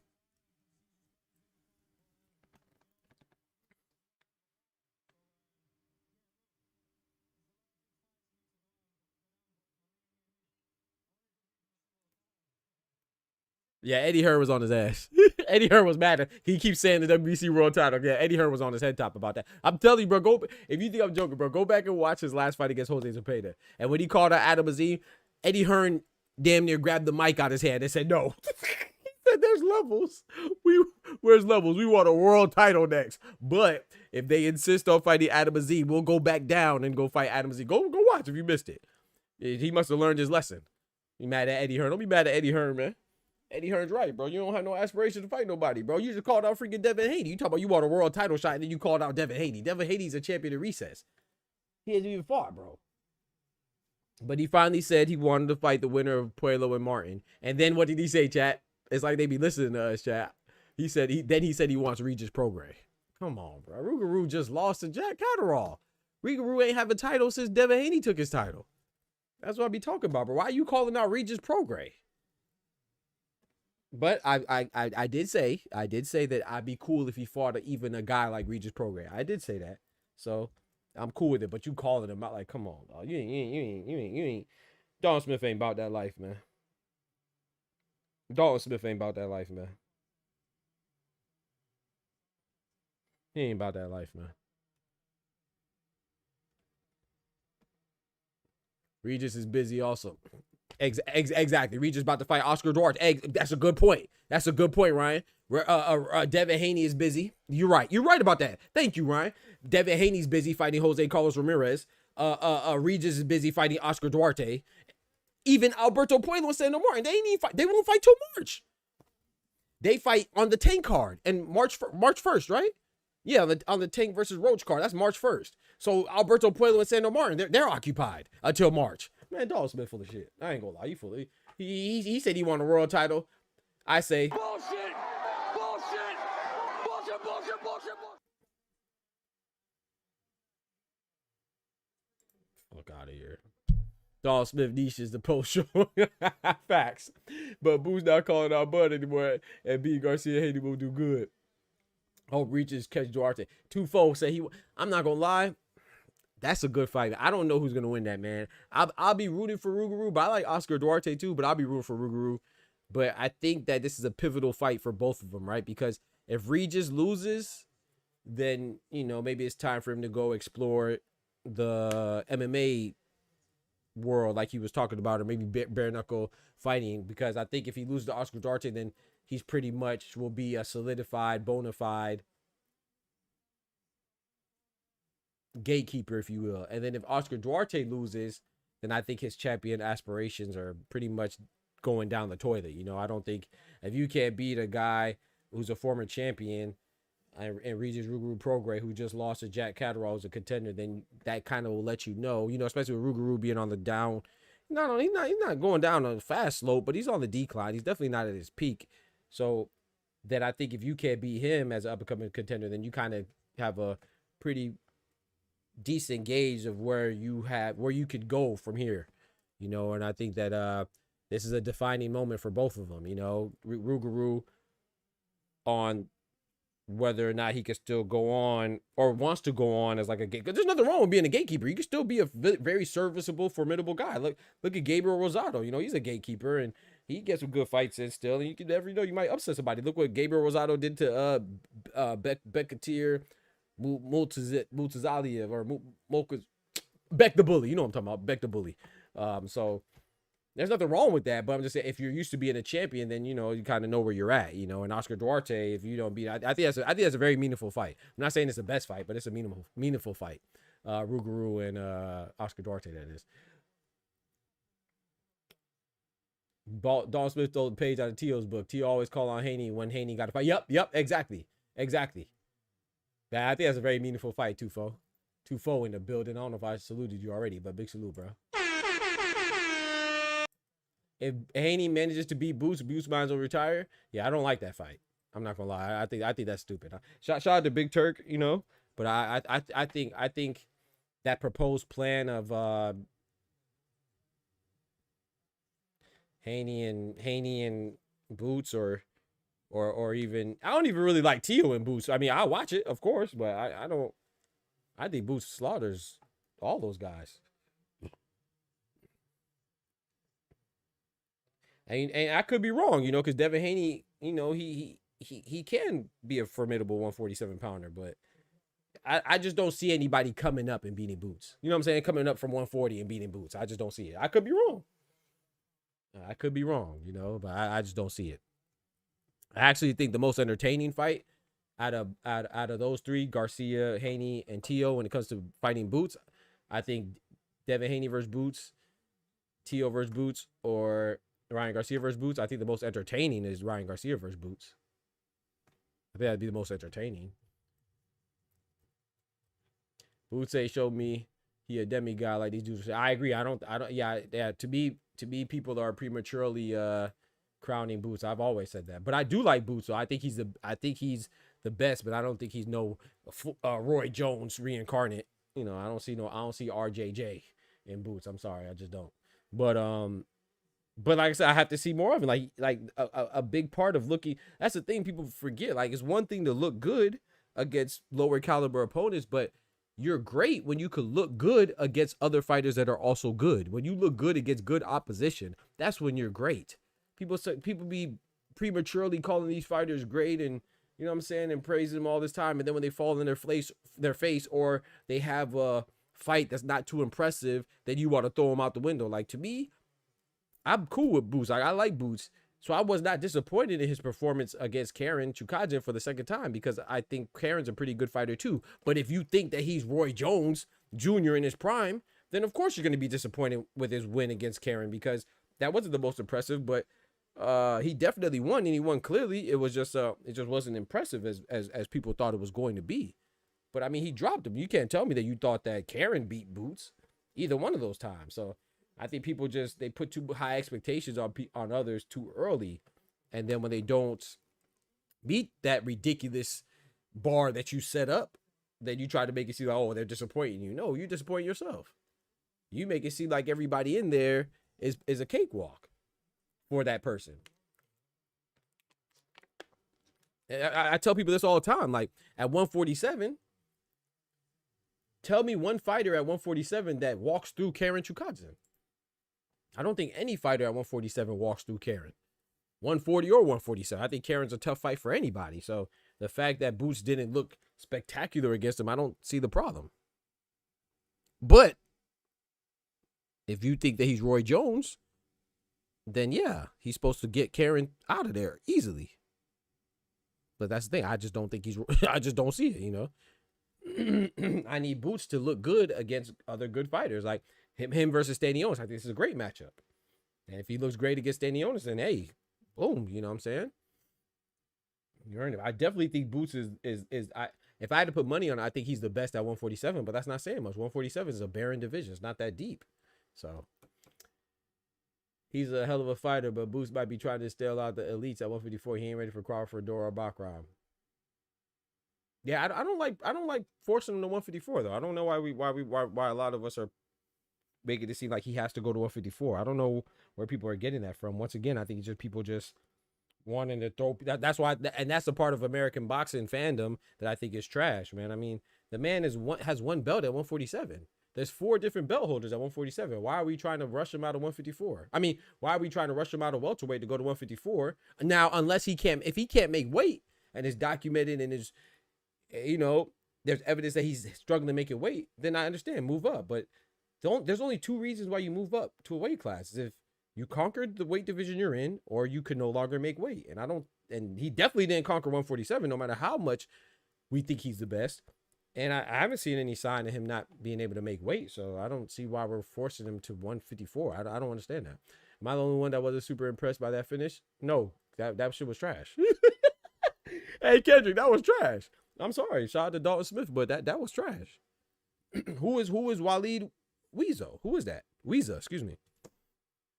Yeah, I mean, he did what he was supposed to do, but I feel like, no disrespect to Ouizzza, it is disrespectful, but it's more so I'm disrespecting. I'm more so critiquing Dalton Smith. But anybody in the chat right now, if you had a 3-week camp, does anybody feel like they couldn't have done that to Ouizzza? I know I do. Give me 3 weeks. I'd have did that to Ouizzza. Freak out of here, man. Dalton Smith he hasn't showed me nothing. He's not fighting real competition at all, bro. I'm telling you, that's and I'm telling you, this is probably the last fight I'm watching. I said that last time, but this is the last fight I'm watching to him, man. Unless he's fighting somebody that I know. If he's not fighting somebody I know, I'm not watching Dalton Smith anymore. I would be pissed seeing the fight ends in 1 round. Imagine how the dudes from Australia felt flying to the USA. Oh man, Canelo, bro, that was nasty. But Doc, how long has Boots been at 147? Yeah, but he's just getting his unification. You know what I'm saying? So, like, okay, I think we just have a different ideology, I think, when it comes to, and that's okay. There's no wrong way to put it. You feel me, Ryan? So, I mean, I respect where you're coming from too, your mindset. But my mindset is, like, how can I put it? Like, okay, like B-Hop, right? B-Hop was a beast. B-Hop made his name for his 20 successful title defenses at middleweight. Can you imagine, bro? If B-Hop was fighting today, we would have been talking trash about him staying at 160.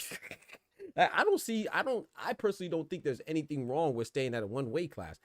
I've said this all the time. I don't think that it's mandated that people have to move up. Like even with Naoya Inoue, I don't think he has to go to 126. But if he's not going to go to 126, he's going to stay at 122. Then he needs to fight his mandatories or give up the belts. That's my only issue with Inoue, is that he's not. He's bottlenecking. He's doing what people say Canelo does. Canelo was never ordered to fight anybody at 168 that he didn't fight and kept the belt. No, when he was ordered to fight William Skull, he gave up the belt because he didn't want to fight him. Now, anyways, has been ordered to fight MJ Ahmadaliev by the WBA twice, and he hasn't fought him yet, nor has he gave up the belt. You know what I'm saying? So even if there's nobody there, like people say there's nobody at 122, which I disagree. Let's say there's nobody there. I don't care. If you want to stay at 122 and defend your belts all day, to me, that's something notable too. That's dope. You know what I'm saying? But I do think there's also people there at 122. I'd be cool with him fighting Sam Goodman like he tried. Not anymore because I'm tired of Sam Goodman now. But I'm just saying, like, an undefeated fighter who's #1 in 2 sanctioned bodies, the IBF and WBO. Nothing wrong with that. I would be cool with Naoya Inoue fighting Elijah Pierce. I'd be cool with Naoya Inoue fighting John Rio Casamero. I'd be cool with him fighting Alan David Picasso, the undefeated Mexican fighter who's #1 in the WBC. I'd be cool with him fighting MJ Ahmadaliev, of course. That's a fight that I want. The #1 in the WBA, the one that's been ordered twice. So there's always fights. So with Boots, and that's Naoya Inoue. So there's fights for Naoya Inoue at 122, in my humble opinion, and Naoya Inoue is undisputed. So you know, if Boots is in a division where there's 4 champions, it's him and 3 other champions, then there's, of course, there's at least 3 people that he could fight. Stanionis, unify. Norman, unify. Norman Jr. and Barrios. And then not to mention, what about Shakram Giyashov? He's a undefeated contender who by the way, the WBA ordered Stanionis to fight, but they paid him step-aside money so we can have this unification. You know, what about Boots and Conor Benn? I'd be cool with that. What about Boots and, I don't know, who else I want for? Somebody like Teofimo who wants to move up to 147, or Devin Haney and Ryan Garcia who moves up to 147. So I just think that, I don't think people, like, I feel like you should at least be, either you not make it weight or at least be unified before you move up. It's like people talk about Jaya Pataya going to heavyweight. Excuse me. Zerto Ramirez is sitting at cruiserweight with 2 belts. Zerto Ramirez has a WBO and the WBA. Badu Jack has a WBC. And Jaya Pataya only has 1, the IBF. Why are we talking about him going to heavyweight for? He hasn't even conquered cruiserweight. Why do I need to see, why do I need to see him against AJ? Or Philip Hergovich or Daniel Dubois? Like, I just think it's crazy. Like, even with Bam Rodriguez, as great as people think Bam Rodriguez is, last time I checked, Bam Rodriguez only has 1 belt. Puma Martinez has 1 belt, and Fumaledi Cafu has 1 belt at 115. Matter of fact, Puma Martinez, he is the only one out of those 3 that had 2 belts. Because he had the IBF belt as well until he gave it up to fight Kazuto Ioka for his rematch. So, nah, even Juto Nakatani, you know, I think Juto Nakatani, that's the boy right there. I rock with Juto Nakatani. I think Juto Nakatani beats Naoya Inoue. I'm one of the few people that think that. But I don't care to see Juto Nakatani versus Bam Rodriguez or Naoya Inoue right now, because Juto Nakatani, he could fight Ryosuke Nishida, an undefeated champion at 118.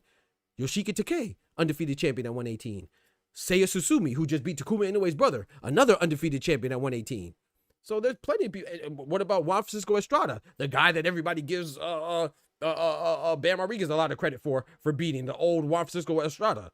He just moved up to 118, and he's the mandatory for Juto Nakatani's belt. Well, he's the #1.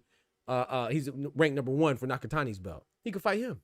I mean, everybody was so impressed when Bam Rodriguez beat him, so you should be impressed when Juto Nakatani slaughters him too, right? So there's always, bro, if you're, same with 135, Gervonta Tank Davis, Gervonta, Shakur, Lomachenko, and Denise Berencek. They need to fight each other. Freak that, man. We need unifications, bro. I prioritize unifications, you know, but I dig it though. I get what you're saying too, right? I mean, it'll definitely be more impressive if Boots could go up to 154 and be part, because 154 is the hottest division right now. You know what I'm saying? So yeah, Bakram up there, Terrence Crawford up there, Jamel Charlo teasing coming back, Sebastian Fedor, like you already said, Errol Spence potentially, Tim Tszyu. I don't know if you mentioned Tim Tszyu, how you looked last time, but you know what I'm talking about. Tim Tszyu, Virgil Ortiz, Israel Madrimov, Serhiy Boachuk, Jesus Ramos, Erickson the Hammer Lubin.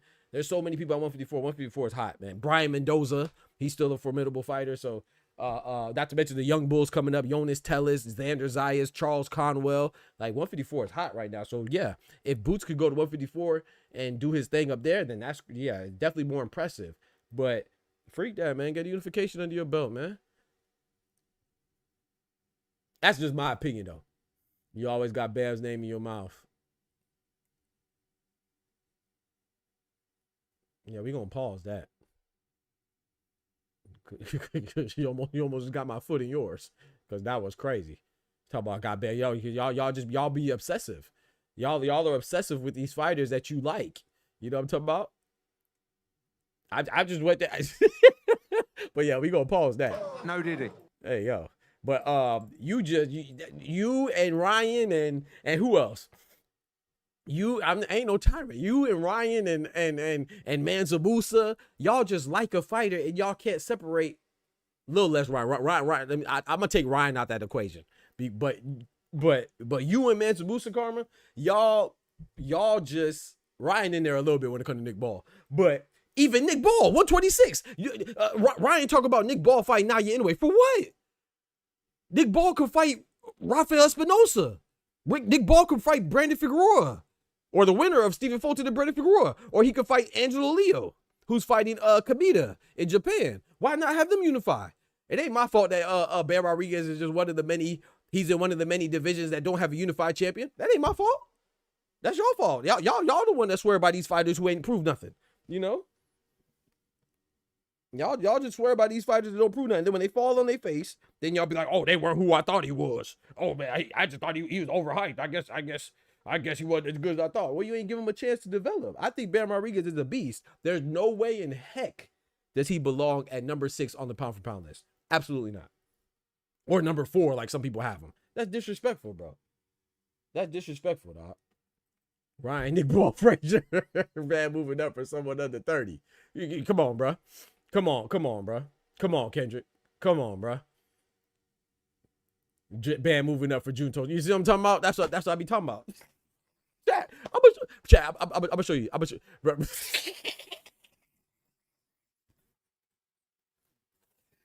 Oh man, you know that's why shout out to Karma, man. Karma dope. But that's why Karma mad, because she when I talk about Bam Rodriguez and when I talk about Boots Ennis, like people hear me like I'm talking trash about them. No, I'm just not putting them, I'm not springboarding them or letting them leapfrog over champions that are more qualified for the accolades that we bestow upon these fighters on them, and we don't give it to the ones that are more deserving. Like, it literally makes no sense for Bam Rodriguez to be on the number 4 pound for pound. That's crazy, bro. So I saw a pound for pound list. I mean, we could look at the Ring Magazine pound for pound list. How do you have Bam Rodriguez over Canelo, or anywhere near Canelo? Bam Rodriguez is not even unified. Canelo has been undisputed. That's disrespectful, bro. Like, I don't.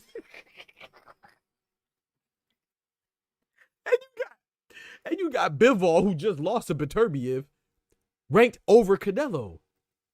That's disrespectful, bro. Canelo is undisputed. Obviously, Bivol just failed at being undisputed. I thought Bivol won. I'm gonna be honest. I thought he won 7-5, 115, 113, but he lost. But you got a guy, because he lost to some guy that you like in Beterbiev, or maybe because he's backed by a guy that you like in Eddie Hearn and Matchroom. You have him there, but then what about Tyson Fury? Is it Tyson Fury just like Bivol? They both were undefeated until they lost to the guy that got undisputed. Tyson Fury lost to Usyk, who's undisputed. Bivol lost to Beterbiev, who was undisputed. Both of their losses were controversial, but Tyson Fury is nowhere to be seen on the pound for pound list. How does that make sense? It literally does not make sense, bro. If Bivol's on the pound for pound list above a guy who's been undisputed in Canelo, then Tyson Fury should at least be number 10. But he's not even on the list. Errol Spence, now, I give him a pass for Errol Spence because Errol Spence has been inactive, but if Dimitri Bivol is on the list, Errol Spence only has 1 loss. He should be on the list too. He lost to a guy that's just like Alexander Usyk, number 1, 2, or 3 in pound for pound, right? They both undisputed in 2 weight classes. Terrence Crawford and Alexander Usyk and Nia Inoue. Errol Spence only lost to arguably one of the best fighters in the world. That's his only loss. Why is he not on the pound for pound list? I let that slide for inactivity though. You know what I'm talking about? But I'm just saying, bro. You got to keep it consistent. But you could literally notice the guys that have the machine behind them, bro. Bam Rodriguez has a machine behind him. It is what it is. I think Bam Rodriguez is a future pound for pound 1, 2, or 3. But right now, no. There's no reason for me to put Bam Rodriguez over even close to Beterbiev or Canelo. He shouldn't be over Beterbiev. He shouldn't be over Canelo. He shouldn't be over Dave Benavidez. Maybe Dave Benavidez, because Dave Benavidez doesn't have a belt. But hell, I'm thinking Dave Benavidez should be on that list. Gervonta Tank, he shouldn't be over Tank. Heck no. Heck no. And then Job Ataya, who are prematurely crowning the best at cruiserweight, he's not on the list either. If Bam Rodriguez on the list, I mean, why isn't Job Ataya on the list? Hell, why isn't Zerto on the list? Zerto only lost to Bivol, right? And Bivol's number 4 or number 5. And Gilberto Ramirez, he has 2 belts at cruiserweight, and he's unified. And he only lost to Bivol, and Bivol's number 5, so Zerto should be on the list too. It don't make no sense, bro. It don't make no sense, bro. 8 o'clock. When does the other? Yeah, 8 o'clock. Appreciate it. My bad. I just went on a whole rant. My fault. That's Ryan's fault and Karma's fault. Cause y'all be wilding, man. Y'all be wilding, man. Hell, look what Oscar Collazo did. I know he's a minimal weight, but Oscar Collazo is unified at 105 pounds. He's unified. Why is he on the? Why ain't he on the pound for pound list? He's unified. I mean, hey, why not? He just slaughtered Freshmart on that Latino night card. Remember the Latino nights, the Riyadh season Latino nights, where Zerto versus CBS happened. Oscar Collazo fought. He just unified against Freshmart on the same card where Gabriela Fedora beat Gabriela Alanis for the youngest undisputed in the 4-belt era ever. Why is it Oscar Collazo on the pound for pound list? He's unified. Bam's not. I like Junto Nakatani, but Junto Nakatani's not unified. He has 3 other undefeated champions. He's number 9 on the pound for pound list. I mean, I think Oscar Collazo should probably be above him too. Why not? I'm not a fan of the 30-year-old prospect Andy Cruz. That's different though. Somebody said that earlier about somebody being a rant of hatred is crazy. Somebody said something earlier about somebody being 30 something. Steven Nelson. My rebuttal to that, G's, is that everybody's path is different. You know what I'm saying? Like he had a extensive, pretty deep, a decent amateur career. I don't know how many fights did he have amateur. I don't know, but you know, Boxing Rec doesn't keep track of all the amateur fights, just a recognized tournament. So I don't know how many fights he had for real. But let's see how many fights he had on Box Rec in the amateur ranks. You know, so he only has 5. He has a lot of fights. Yeah, he has 135 fights that he won, 9 fights that he lost. You know what I'm saying? So he has a total of 144 fights just on Boxing Rec. That's not to mention all the unrecognized amateur tournaments that they have. So my point is saying that is that, and then look at Steven Nelson, right? Steven Nelson didn't really have too much of an amateur career, but he just started boxing late, you know? Triple G didn't become big till he was like 34, 35, or 30, 33, 34, something like that. So everybody's path is different, man. Look at Alexander Usyk. Nobody really knew Alexander Usyk until he was like 33, 34. And he was undisputed at cruiserweight, but people don't really watch cruiserweight, you know? So we didn't really start watching Usyk until he went on his heavyweight demolition of the British boxers, you know what I'm saying? You know what I'm saying? So I can't really knock Andy Cruz for being 30-year-old prospect. I mean, I don't see I'm not knocking you for it. I don't see the problem in it. You know, it's about what you do when you got the baton, when you got the torch passed to you, and what you do from that point on. So I don't think there's anything wrong with that. Everybody got different paths in life, man. You know, so ain't no telling. You know. People talk trash about Deontay Wilder. Deontay Wilder started boxing late. He wasn't no 30-year-old prospect, of course, no. But he picked up boxing when he was 17, or 18, whatever old he was. Look what he did. So ain't no blueprint to this, man. But of course, the traditional path would be that, you know, you start boxing when you're young and you come up like, you know, like a Floyd or like a Canelo or something like that. But hey, man, everybody got their own unique paths, you know, and you just. So I don't think that's too much of a problem, but I will say this though, I'm with you on I'm not sold on Andy Cruz yet. I'm not sold on him yet just because he looked shaky in his last fight against Antonio Moran. Even though he won by stoppage, he still looks shaky. But I'm not sold on him. But I don't mind him being 30-year-old prospect. I don't really, that don't really bother me. Andy Cruz, a 35-year-old vet, bro. Y'all disrespectful, bro. Still beat your favorite fighter, Viva La Cuba. Oh, I'm sleep. You going to turn into Andy Cruz fan after this performance? Hope he calls out Tank. Oh, he better not. He call out Tank. He go to sleep. You better stop that, bro. With 2 gold medals, Loma definitely wasn't moving like that. That's true. But hey, geez, what did they try to do with Loma? What they tried to conveniently dismiss that what's my boy name? Orlando Salido lost in his second fight, right? They tried to act like, oh, it's okay because because it's Lomachenko and he just bit off more than he could chew. Freak that. If you're audacious enough to freaking do that, then give me a second, chat.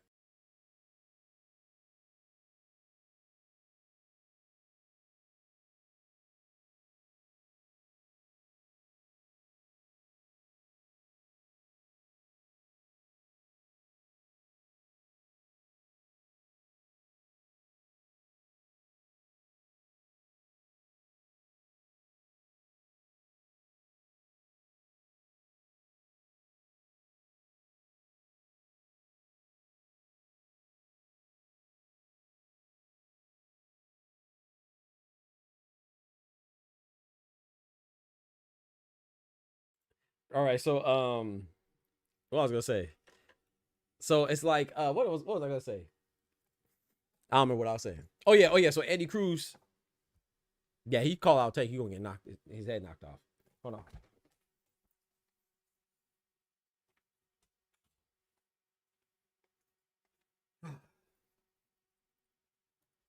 Yeah, I heard about Zoo versus Joey Spencer. Yeah, I heard about that. That's a good fight for Zoo to get he bounced back. He said, bro, oh yeah. Well, that's what I was talking about. Orlando Salido and Lomachenko. Like, if you fight somebody at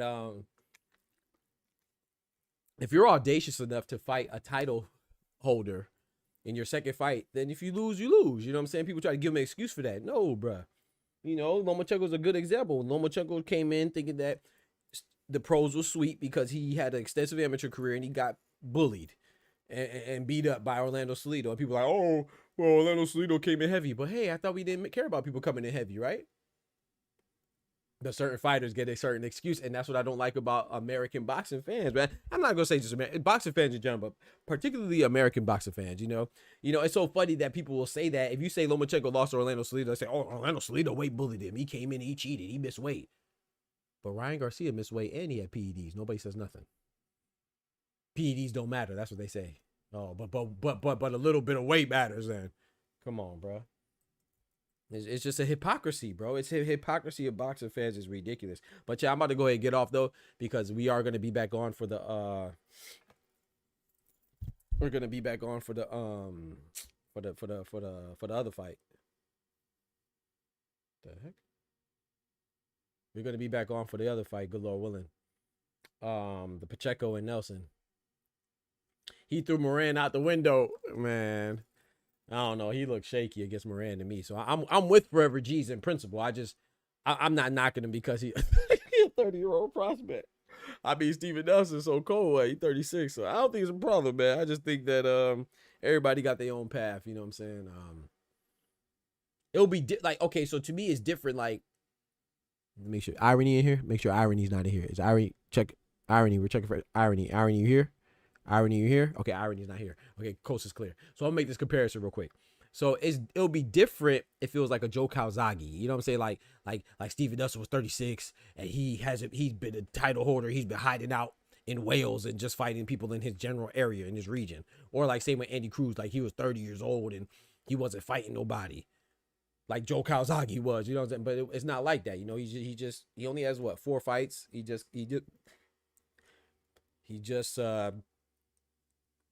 you know what I'm saying, doing his thing in Cuba. Then he just got into the pros after having an extensive amateur career, and now he's getting to it. You know what I'm saying? He's getting busy now, so I'm not mad at that. And then what's the other guy? Steven So-Called Nelson. He was in the military, if I'm not mistaken, and stuff like that. So it's not like they just hiding out, not trying to fight. So I think it's different than, being 36 years old like Joe Calzaghe and not fighting nobody of anybody notable because you want to just fight people in your backyard of Wales. That's different.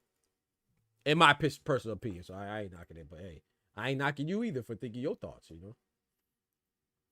Andy versus Mercado. Hey.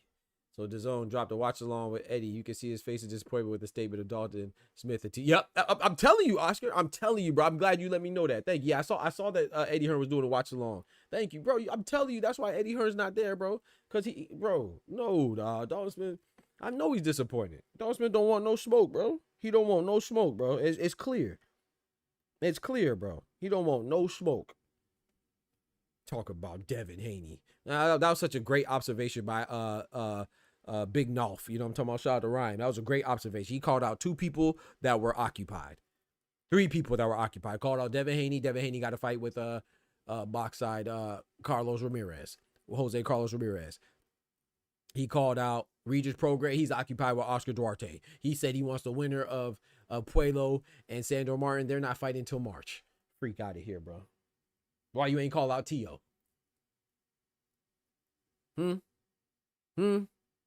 That's in your division. Why you ain't call out Rayo? I guess Rayo got to fight with Gary Anton Russell. So on the same March 1st, actually. So, but still, he ain't call out the winner of Rayo and Gary Anton Russell. Why he ain't do that? But let's say he wanted to stay in WBC because he was stressing staying in the WBC. So I mean, he did call out Sandor Martin and Alberto Puello winner. Yeah, right. That was so convincing. Yeah, sure. Yeah, sure. No one believes that. I don't believe that.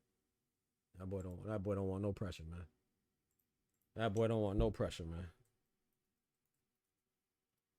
Dawn said 140. Devin Haney, sir, he going up. Hey, yeah, and he's going up. Thank you, Oscar. I forgot about that part too. Exactly. Great observation again. I forgot. He's not even staying at 140. Exactly. He might as well called out Boots. Freak out of here, bro. Freak out of here, bro. Why you ain't call out well, you know who's free? Richard. Why you ain't call out Richard Hitchens? He's free. He doesn't have a fight. So it's rumored that he'll be fighting Teofimo and stuff like that. He has rumors. He doesn't have anything solidified, finalized. You know. Come on, bro. I'm not going, man. Call out. Who's the other guy? That's at 147. Is pretty. Call out Liam Paro, bro. Liam Paro's free. He just lost his belt. Call out Liam Paro. Winner of that, get a belt for show. You get a title shot for show. What about Lindolfo Delgado? Fight Lindolfo Delgado. He's pretty decent at 147. One of the guys in the watch along was like, we have to see if Prograis makes it out the ring with Duarte. Exactly. This man said, Rougarou, bro. Come on, bro. But yeah, I'm about to go ahead and call it, man. Don't forget to hit that like button. I'll be back on later for the Pacheco and Nelson fight. Good Lord willing. And I'm going to go take my dogs for a walk and some stuff. Oh, man. But yeah, man, shout out to y'all for coming through, man. Appreciate the love and the super chats, man. Primarily for my boy Dub. Only for my boy Dub, man. Shout out to him for the three super chats, man. $6, $2 a piece, man. I appreciate that, bro. Yeah, I'm going to go ahead and call it, man. Y'all be easy. Take care of yourselves. I'll be back on for the Nelson and Pacheco fight. Good Lord willing. Don't forget to smack that like button. But most importantly, remember, with God, we can do anything. Without God, we're nothing. The doctor's out. Peace. Hey, shout out to Ellie Scottney. She did her thing one time for the ladies. You know what I'm talking about? Ellie Scottney beat Mia Muta. That was a good fight, man. Mia did her thing too. Shout out to Mia. She was 20-0. Somebody's O had to go. Ellie Scottney was 9-0. Mia was 20-0. Of course, Mia lost. But shout out to Mia. She has an initiative and a program out there for the betterment of women in abusive relationships. You know what I'm saying? Or we're trying to get over relationships where they're or situations where they're suffering from domestic violence, man. So shout out to her doing her thing out there, man. You know, it's bigger than boxing, you know. So shout out to her, man. Keeping her social footprint alive, you know. And not just social media. I'm talking about making a difference socially, you know what I'm saying, for others, for herself and others, man. So y'all be easy, take care of yourselves. The doctor's out. Peace. From the hood to college, both worlds they had to meet. 6 degrees between us, so cold, we're about to freeze. But we're Florida boys, hot takes, we bring the heat. We're moving the culture, the engineers to the streets.